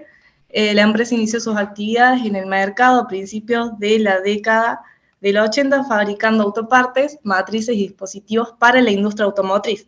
Tiene una particularidad que está certificada con la norma IATF 16949, que es una certificación específica que requieren las industrias de automóviles, y está basada en la norma internacional, seguramente la conocen, del Sistema de Gestión de Calidad ISO 9001. Podemos decir entonces que la actividad principal es la fabricación de piezas y subconjuntos estampados y soldados. En cuanto al personal, la empresa cuenta con 22 personas en lo que es mano de obra directa, los cuales el 46% son operadores, el 6% son matriceros y el 15% son soldadores. Y en cuanto a la mano de obra directa, tenemos 11 personas, con un total de 33 personas en toda la planta. En cuanto a las características y uso del producto elegido, como les comenté al principio, elegimos el soporte para patentes, que se encuentra en la parte delantera y trasera de los autos marca Renault. Permite la fijación sin dañar la chapa del automóvil, es una de las pocas marcas que tiene soporte de patente. En casi todas las demás marcas la chapa patente se atornilla directamente al automóvil, a la carrocería. Hace cumplir el automóvil con el código de tránsito. El código de tránsito dice que la chapa patente debe estar visible cuando el auto circule por la calle. El sistema de producción del soporte de patente es un sistema de producción por lote, y la producción se realiza con máquinas de tipo universal. ¿A qué me refiero con máquinas de tipo universal? Se utilizan balancines y prensas, a las cuales se le va cambiando la matriz. Las causas para la elección del producto es, primero, que es el producto con mayor cantidad de operaciones que realiza la empresa, con un total de 10 operaciones, que ya se las vamos a comentar, y además es una de las piezas con mayor volumen de producción dentro de la fábrica. Bueno, en cuanto al proceso, la pieza es denominada 692 o también soporte de patentes de clientes Renault Argentina, y el proceso de fabricación consiste en 10 operaciones. Primero, en la recepción y almacenamiento de materia prima, controlando diferentes variables, el flejado del blanc, la materia prima que se recibe son blancs de 2 metros. Luego de flejado se hace un corte y desarrollo de la pieza, se le hace la forma de omega que ven en la imagen. Luego se le estampa esos rectángulos de ahí. Se hace el punzonado de 5 agujeros, que son esos 2, más estos 3 de la parte inferior. Una soldadura de los 2 tornillos que se ven en la imagen, de esos 2 de ahí.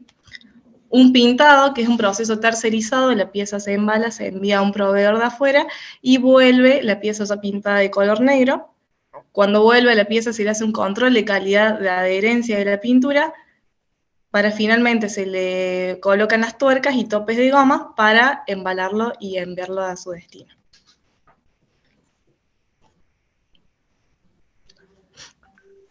En cuanto a lo que es la materia prima para poder desarrollar el producto analizado, nos encontramos en una primera instancia en lo que es el acero de 0,4, en el cual tiene una composición química con un carbono de menor o igual. ¿No te deja ver? No. ¿Cómo? ¿La desenchufaron? Alguien tiene el micrófono ahí. Ah, bien. Les decía que tiene una composición química con un carbono menor o igual a un 0,08%, un manganeso menor o igual a un 0,4%, fósforo menor o igual también un 0,03% y un azufre de un menor o igual a un 0,03%. Eso en cuanto a lo que es el acero DS04. Esto viene presente en un blanc, ¿sí? Con unas dimensiones de 2440 por 1220 milímetros, con una tolerancia de más menos 0,5 milímetros. Esta chapa tiene un espesor de 1,4 milímetros con una tolerancia de 0,07 milímetros, más o menos. La función básicamente que le otorga el producto es la estructura, ¿sí? Le concede la estructura a la pieza. Luego tenemos los tornillos, que están en la parte, que se veían ahí en la parte superior del producto. Estos son unos tornillos soldables, ¿sí? Porque son sometidos a un proceso de soldadura, con una rosca Whitford de paso fino, y es un tornillo M5 por 0,8 por 9 con un coeficiente 2, y la función que cumple es darle la fijación del soporte de la chapa en la zona baúl, ¿sí? Sobre carrocería en el auto, y en el caso de la zona delantera sobre paragolpe.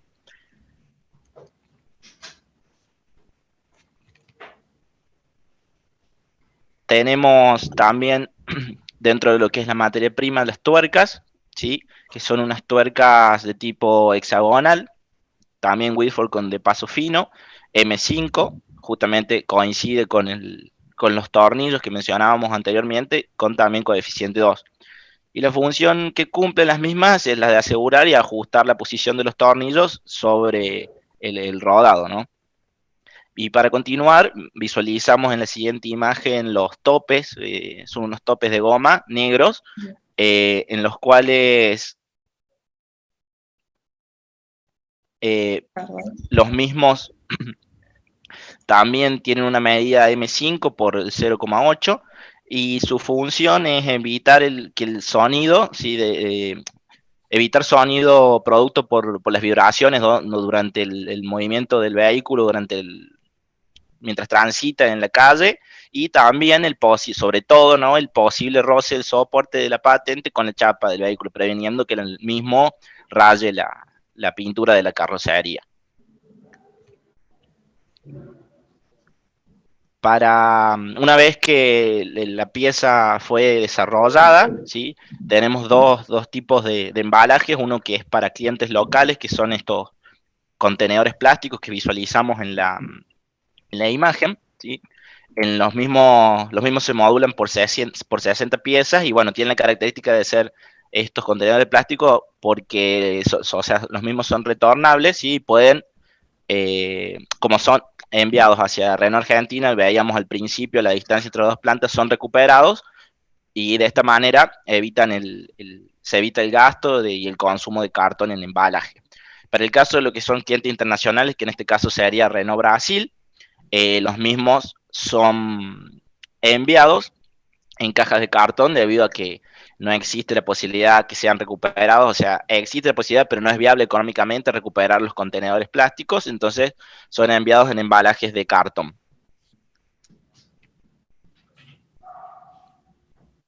Aquí podemos visualizar un flujograma de lo que es el producto terminado, en donde, como explicaba recién mi compañera, al principio del proceso, vemos acá lo que es una vista en planta, esto es toda la empresa de Polastrini, un layout, donde estamos señalando aquí en la inspección de materiales, donde inicia el proceso, se realiza la recepción de la materia prima por el portón 3, ¿sí? Y de ahí avanza a la zona de material controlado. Y allí se produce el log de los materiales para que puedan avanzar hacia el resto del proceso. Luego, si nos vamos hacia el punto C, ¿sí? Avanzan hasta aquí a lo que son las zonas de las guillotinas, las planchas, los blancs de acero, ¿sí? Que mostrábamos recién al principio, y aquí se produce el proceso de flejado, ¿sí? Con la guillotina, acá en este caso, que es la G01, señalado en la codificación de las máquinas de este layout. De allí avanzamos a lo que es el corte y desarrollo, en lo que es la prensa que estamos señalando aquí, codificada como PM13, para luego, donde se le otorga la forma a la pieza, y luego pasar a lo que es el estampado en un balancín, que le otorga los pliegues que veíamos al principio a la pieza, en donde luego en estos pliegues es realizado el punzonado de la máquina que está siguiente a la misma, donde se le realizan los dos agujeros para poder pasar los tornillos y que sean soldados en el siguiente proceso que está señalado aquí en lo que es la soldadora SP3, y luego de haber sido soldado, si visualizamos aquí, nos vamos a lo que es el almacén intermedio del prepintado, donde es despachado por el portón 2 a el proveedor, ¿sí? que realiza el proceso de pintura. Una vez que es realizado el proceso de pintura, retorna, ¿sí? El mismo lote que salió y es llevado aquí hacia la zona de control de adherencia, y una vez que cumple con los estándares de adherencia a la pintura, esto es pasado a lo que es el armado, el montaje de lo que es los topes y las tuercas. Una vez que el producto ha sido montado con las tuercas y los topes de goma, se dispone en los embalajes, según sea su destino, sea el cliente de acá de Argentina o sea despachado a Brasil, y luego, bueno, finaliza el proceso con la carga del camión y el despacho de la mercadería.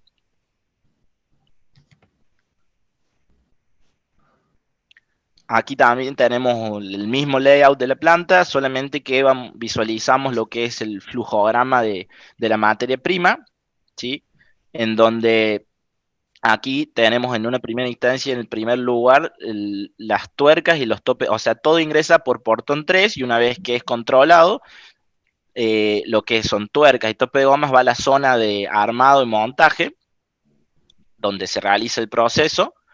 Luego, en el punto 2, aquí tenemos los tornillos, son despachados los tornillos que mostrábamos al principio. Justamente hay una zona para albergarlos detrás de la soldadora que los utiliza. Y por último tenemos el proceso de lo que es el transporte de los blanks, ¿sí? Que son utilizados luego en las guillotinas para después flejarlos y que continúe todo el proceso de la chapa para que se le realicen todos los agregados siguientes. Bueno, ahora vamos a describir los procesos, o sea, cada uno de los pasos del proceso. Vamos a decir qué etapa del proceso es, la maquinaria que se usa, qué pasos se hacen, qué operaciones se hacen en cada máquina, y bueno, y las variables que intervienen en el proceso, cómo se controlan y demás. El primer paso del proceso es el flejado del blank. El blank es básicamente una plancha de acero. Se utiliza en la máquina, que es la guillotina denominada G01, que es una guillotina con una potencia aproximada de 15 HP, perdón. Los pasos que se siguen es, básicamente, llega el blank a la guillotina, se coloca dentro de la misma y se cortan las bandas. De cada plancha salen 8 bandas, que la medida sale ahí, 305 milímetros por 1220, con una tolerancia de 0,5 milímetros, tanto por de más o por de menos. Y bueno, y una vez que está listo, se identifican y se disponen para seguir el proceso.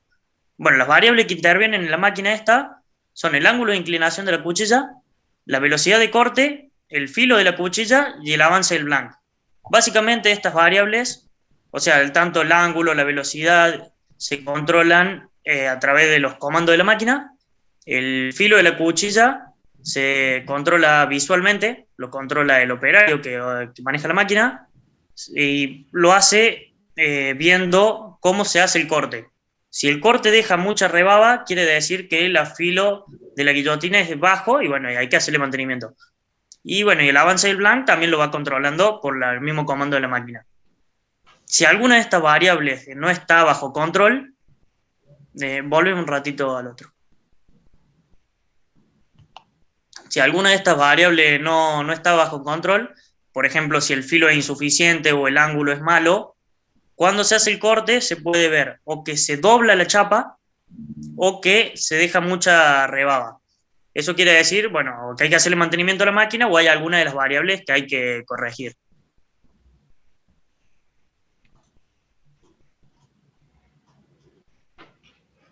Bueno, pasando a lo que es la segunda operación, que es la que le da la forma de W, que se puede ver ahí cómo queda el soporte.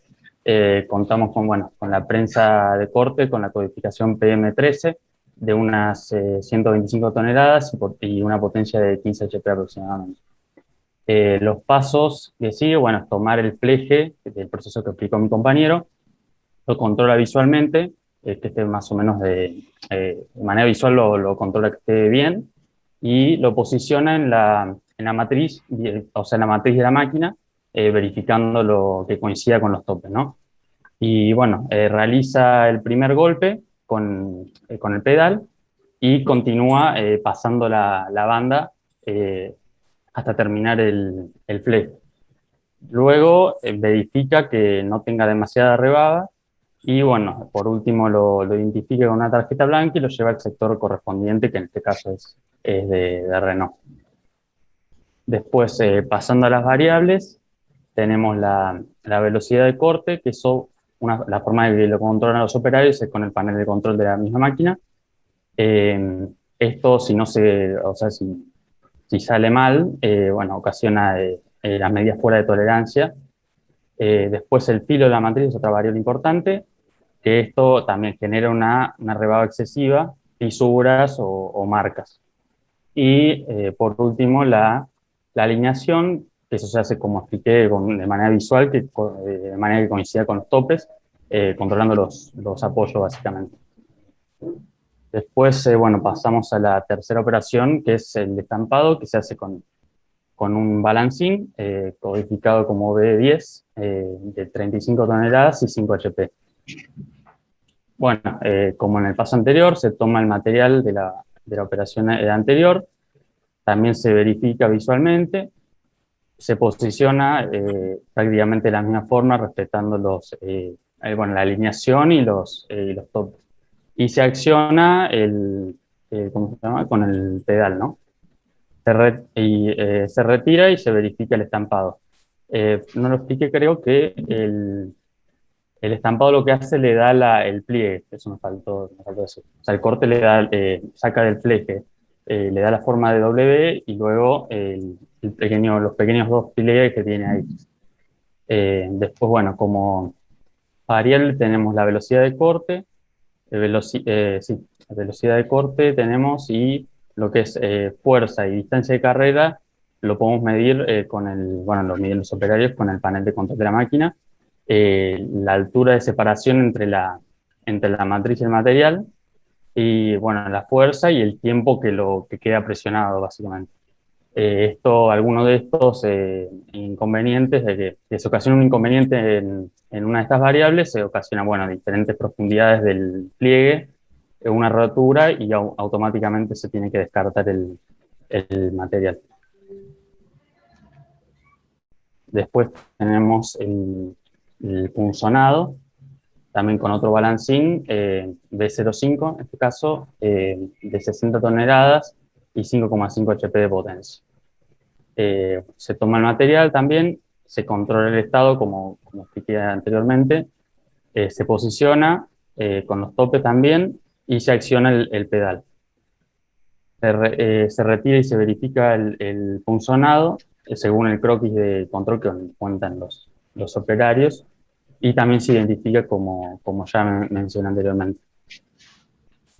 Como variables tenemos también la velocidad del corte, el filo de la matriz y la potencia. Bueno, esto lo que hace le hace las perforaciones que requiere para que sean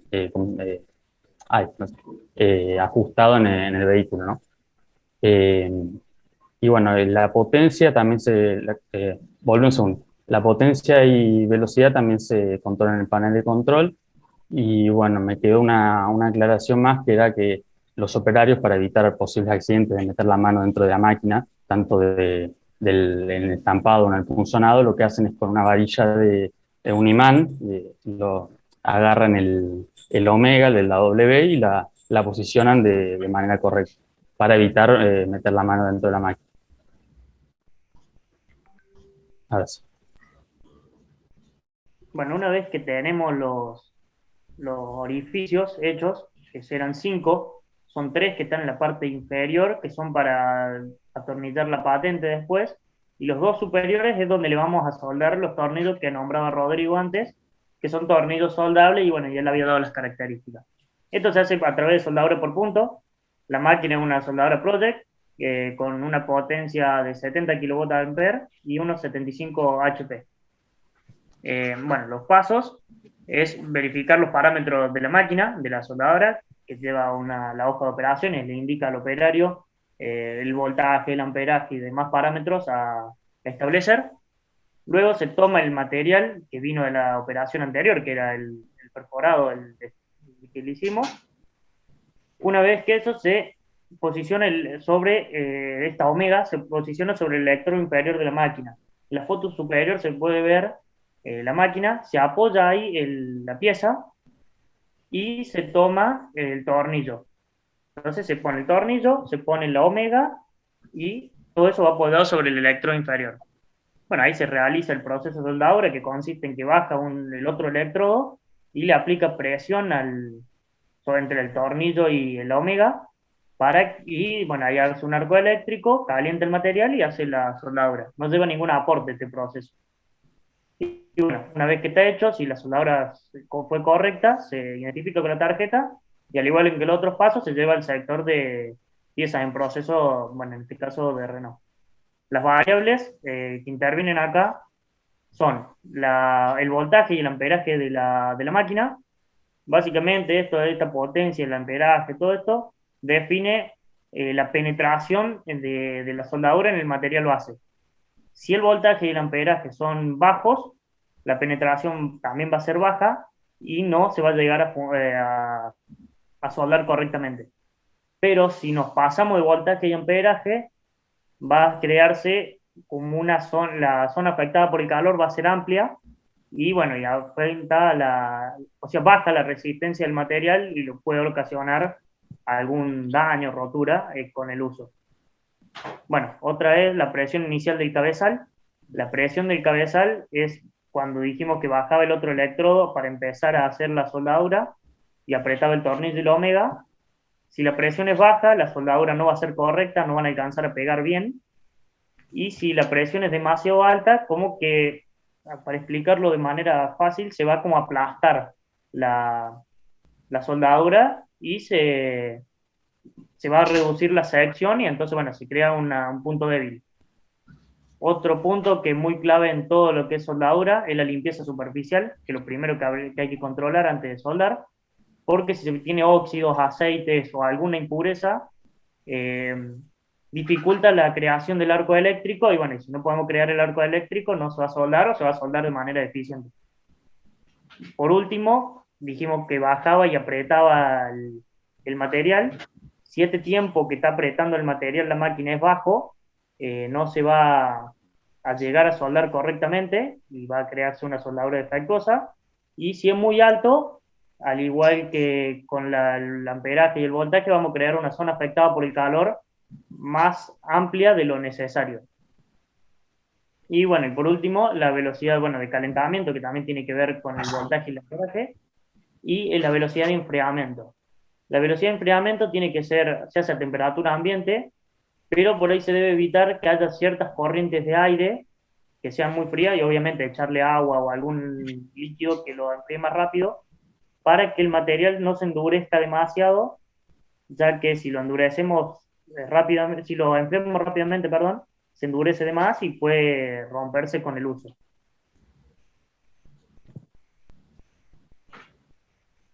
Bueno, después sí, de este proceso, como decían los chicos, se terciariza, se envía a otra fábrica que le hace el proceso de pintado, se hace a través de una máquina de pintura electrostática, que es pintura en polvo. Antes de empezar el proceso, el primer paso, cuando llega a la otra empresa, se hace un baño, que es una solución limpiadora, que bueno, es un desoxidante fosfatizante, perdón, que se diluye con agua y se realiza a una temperatura de 60 grados, ya que los estudios que se realizan dicen que es la mejor temperatura para aumentar la efectividad. Este proceso produce que se desoxide el material, se desengrase y se fosfatiza. El fosfato permite que la pintura pegue mejor. Una vez que está limpia la pieza, se pinta, se le dan 2 manos de pintura, y bueno, y la pintura, como todo proceso para industria automotriz, tiene que ser certificada por la ISO 9000 y 9001. Son pinturas en polvo que ya vienen certificadas, por lo tanto no se toma como variable los polvos de la pintura porque ya vienen, se compran así, porque esos polvos pueden tener cierta granulometría que varía y puede afectar el proceso, pero en este caso no afecta el proceso porque se compran ya certificados, entonces no hay forma de errarle, como quien dice. Bueno, y por último, una vez que está hecho esta forma de pintura, se seca y se procesa en un horno de recirculación de aire caliente a una temperatura aproximada de 180 grados. Esto hace que la pintura se aplique de manera uniforme y se pegue al material, cosa que darle resistencia. Esta pintura tiene más resistencia que una pintura, por ejemplo, la pintura normal que estamos acostumbrados, que se pulveriza con una pistola, un esmalte, algo de eso. Esta pintura le da mucha más resistencia mecánica a la superficie. Bueno, las variables que intervienen, como pudimos ver en el proceso, primero es la emulsión limpiadora. El tiempo que esté en el baño es clave, porque si es muy corto no se llega a limpiarla de manera correcta, y si es muy alto, tengamos en cuenta que son ácidos, entonces puede empezar a afectar la capa superficial del material. Después, en la emulsión esta tiene que tener una cierta calidad, como dijimos que estaba diluida en agua, no es lo mismo diluirla de más o diluirla de menos. Si está diluida de menos, la efectividad va a ser baja, y si está diluida de más, no, perdón, al revés. Si está diluida de más, la efectividad es baja, y si está diluida de menos, se aceleran los procesos de los ácidos, y bueno, acorta los tiempos, pero también es más caro y no limpia correctamente. Por lo tanto, tenemos que controlar cuando la preparamos que las proporciones sean las adecuadas. Después, cuando se aplica con la pistola, es importante la limpieza de la boquilla, porque ese polvo se va pegando a la boquilla y llega un punto que la aplicación no es uniforme. Entonces se debe controlar visualmente, lo controla el operario que lo utiliza, se da cuenta cuando no se pulveriza de manera uniforme y procede a limpiar la boquilla. Otras variables importantes mientras que se pinta es la velocidad de avance de la pintura, que es cuando se aplica con el soplete, es la velocidad que se pasa sobre la pieza, y la presión que se hace sobre el gatillo. Todas estas dos variables influyen en la cantidad de pintura que se pulveriza sobre la pieza. Entonces, si se avanza muy rápido, se aplica poca presión sobre el gatillo, no se alcanza a cubrir totalmente la pieza y la pintura va a ser deficiente. Y si se hace al revés, que se pulveriza demasiada pintura, se crean capas muy gruesas que afectan la resistencia después de la pintura una vez horneada. Por último, cuando llegamos a la parte de horneado, las variables importantes es la temperatura del horno y el tiempo que va a estar la pieza en el horno.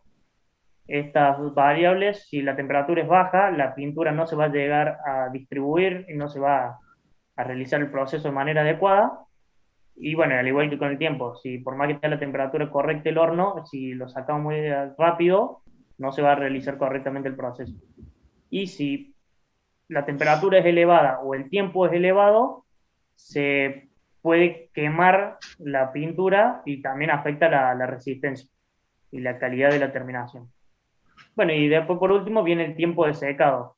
El tiempo de secado se hace en temperatura ambiente, pero si la temperatura es demasiado baja, el proceso se alarga por demás. No le afecta la terminación, pero el tiempo se eleva mucho, y bueno, es antieconómico.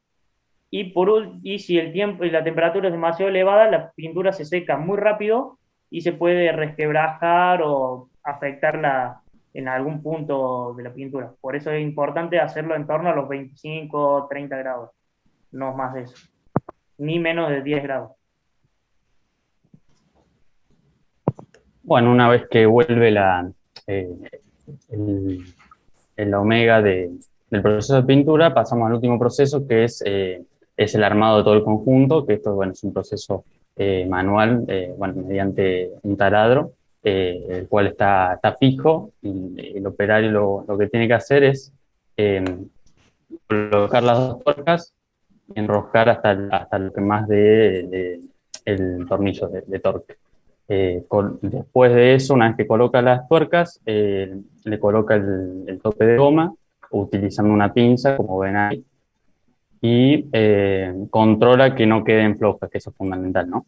Y después, bueno, identifica con una tarjeta verde, lo envía al sector de Renault. Acá la única variable importante que tenemos es el torque, el torque con el que el operario ajusta la tuerca.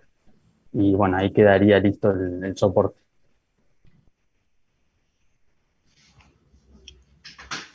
En cuanto a lo que son las consideraciones ambientales analizadas en el trabajo, fuera de lo que es la descripción del proceso productivo que estuvieron explicando mis compañeros, tenemos así brevemente en lo que es el clima para el desarrollo de la actividad en la planta. Para bajas temperaturas se cuenta con calefacción, con salamandras. Para altas temperaturas, en cada puesto de trabajo, cada operario cuenta con ventilador en sus lugares de trabajo. Para lo que es ruido, sí, se deben utilizar tapones auditivos como EPP obligatorio, debido a que la actividad principal de la fábrica es el estampado, así que hay golpes constantemente, el ruido es abundante. Si uno se acerca o nomás desde la periferia de la planta, el ruido es bastante considerable. Para lo que son las vibraciones mecánicas, todas las máquinas tienen incorporadas plataformas antivibratorias en su instalación. Para la iluminación, la luz natural en realidad se aprovecha la mayor parte del tiempo, sí, porque la fábrica posee todos los vidrios en lo que son las paredes y la misma ingresa, y si no es posible por el día, se recurre a lo que es luz artificial. En lo que es el sector de la matricería siempre se cuenta con luz artificial porque se requiere precisión y bueno, buena visibilidad para poder detectar defectos. Y para ventilación, la ventilación es forzada y poseen 16 ventiladores eólicos que están ubicados a lo largo de todo el espacio de la planta.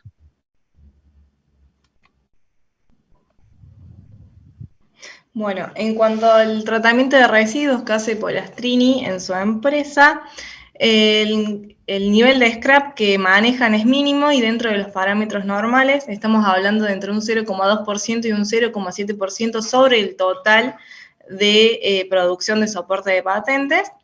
Las causas comunes que originan este scrap es la oxidación del material propia de los metales, el corte fuera de dimensión y la puesta a punto en el estampado. Lo que observan en las imágenes son justamente flejes que o fueron cortes fuera de dimensiones, como por ejemplo lo que se observa ahí, o por la puesta a punto en el estampado, que no sé si se alcanza a ver, pero también en el mismo cajón ahí.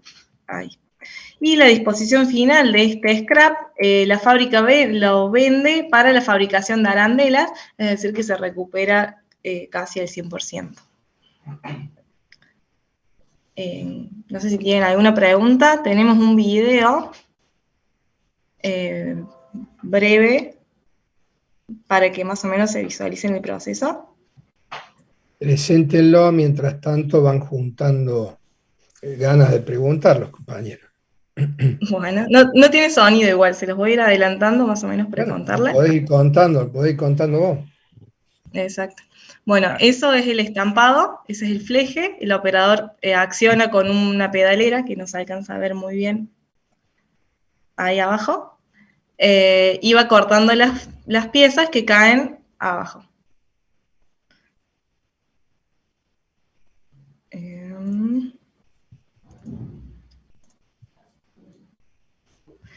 Eso es el estampado. Ahí pueden observar que en la mano, como comentaba Gonzalo, tiene como una especie de varilla con un imán, que es para la seguridad del operador, lo saca con esa varilla. Y lo coloca también. Lo mismo hace en el punzonado. Como pueden observar, todos son prensas o balancines con diferentes matrices.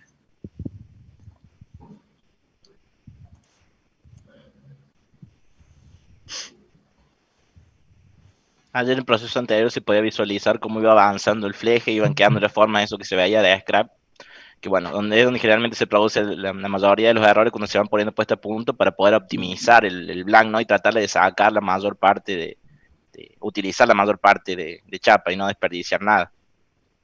Exacto. Ahí está estampando y dándole el pliegue, como explicamos en el proceso, el operario. Esta es la parte del soldado. Que como decía Emma, le colocan los tornillos en la parte superior.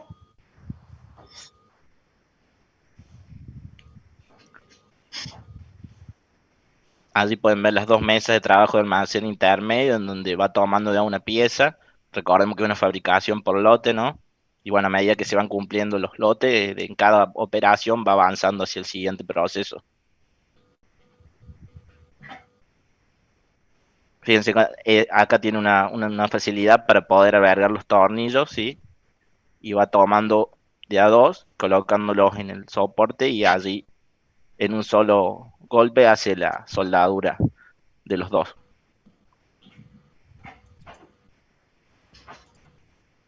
Y finalmente, bueno, después la pieza se envía a pintura, un proceso tercerizado, y cuando vuelve, el armado de conjunto es básicamente, en la mesa de trabajo es esta, y ahí están las piezas, son pintadas, y se le coloca el tope de goma y los tornillos. como conclusión, está bueno destacar que parece una pieza a simple vista fácil, ¿no? Que no requiere mucha elaboración, pero si ustedes visualizaron todo lo que estuvimos hablando y todas las cosas que hay que controlar para que este soporte salga óptimo para después tengan las condiciones de calidad necesarias que requiere el cliente, son muchas, ¿no? Las variables que hay que controlar y además pasa por un montón de distintas operaciones que son de diferente clase, ¿no? Y bueno, está bueno destacarlo porque uno a veces ve a simple vista cosas que parecen que son fáciles de desarrollar y al final tienen todo un proceso por detrás. Y mucha Y destacar la complicación. actividad de la fábrica. ¿Cómo llegan a la fábrica esta? ¿Hay algún contacto de ustedes? Esto es curiosidad, Sí, ¿no? Claro, venimos trabajando con esta fábrica en varios trabajos. Yo antes trabajaba en Renault y estaba en el centro de exportación de piezas y lo teníamos de proveedor, sigue estando de proveedor, ¿no? Pero cuando yo estaba el de proveedor, el Polastrini, y bueno, tenía constante activación con el dueño de la empresa porque el personal es poco, el administrativo, y básicamente el que hace todo lo administrativo, la activación, es el dueño. Y bueno, le pregunté si podíamos realizar un trabajo, en ese caso fue el trabajo práctico para estudio del trabajo. Y bueno, de ahí empezamos a tener contacto con la empresa y nos impregnamos de todo el proceso de fabricación de este producto. Seguramente cuando hagan proyecto final van a poder hacerle un plan de mejoras. En serio, porque eso es una ayuda que a las pymes se les puede dar a través del proyecto final. Siempre en una empresa hay cosas que mejorar, siempre. Y más en una pyme, ¿no? Bueno, muy bien, chicos. ¿Alguna pregunta? ¿A alguien le quedó alguna duda? Presentaron un proyecto bien metal mecánico, que la soldadura está dentro de los procesos metal mecánicos. No hemos tenido una pieza con tratamientos térmicos, pero también el tratamiento térmico suele estar dentro de los procesos metal mecánicos. Hay otro grupo que después va a hablar de engranajes en otro momento, y ahí sí tienen, por supuesto, los tratamientos termoquímicos asociados. Bueno, para los dos grupos les voy a poner 9. Ha sido una buena presentación, así que los felicito. Están empezando a adquirir el lenguaje de los industriales. Cuidado que no dije la guitarra de los industriales, dije lenguaje. Se expresan, hablan, comentan. Así que me gustó. Los dos trabajos muy buenos, felicitaciones. ¿Alguien más quiere hacer alguna pregunta, consultar algo? Bien. Entonces, buen fin de semana.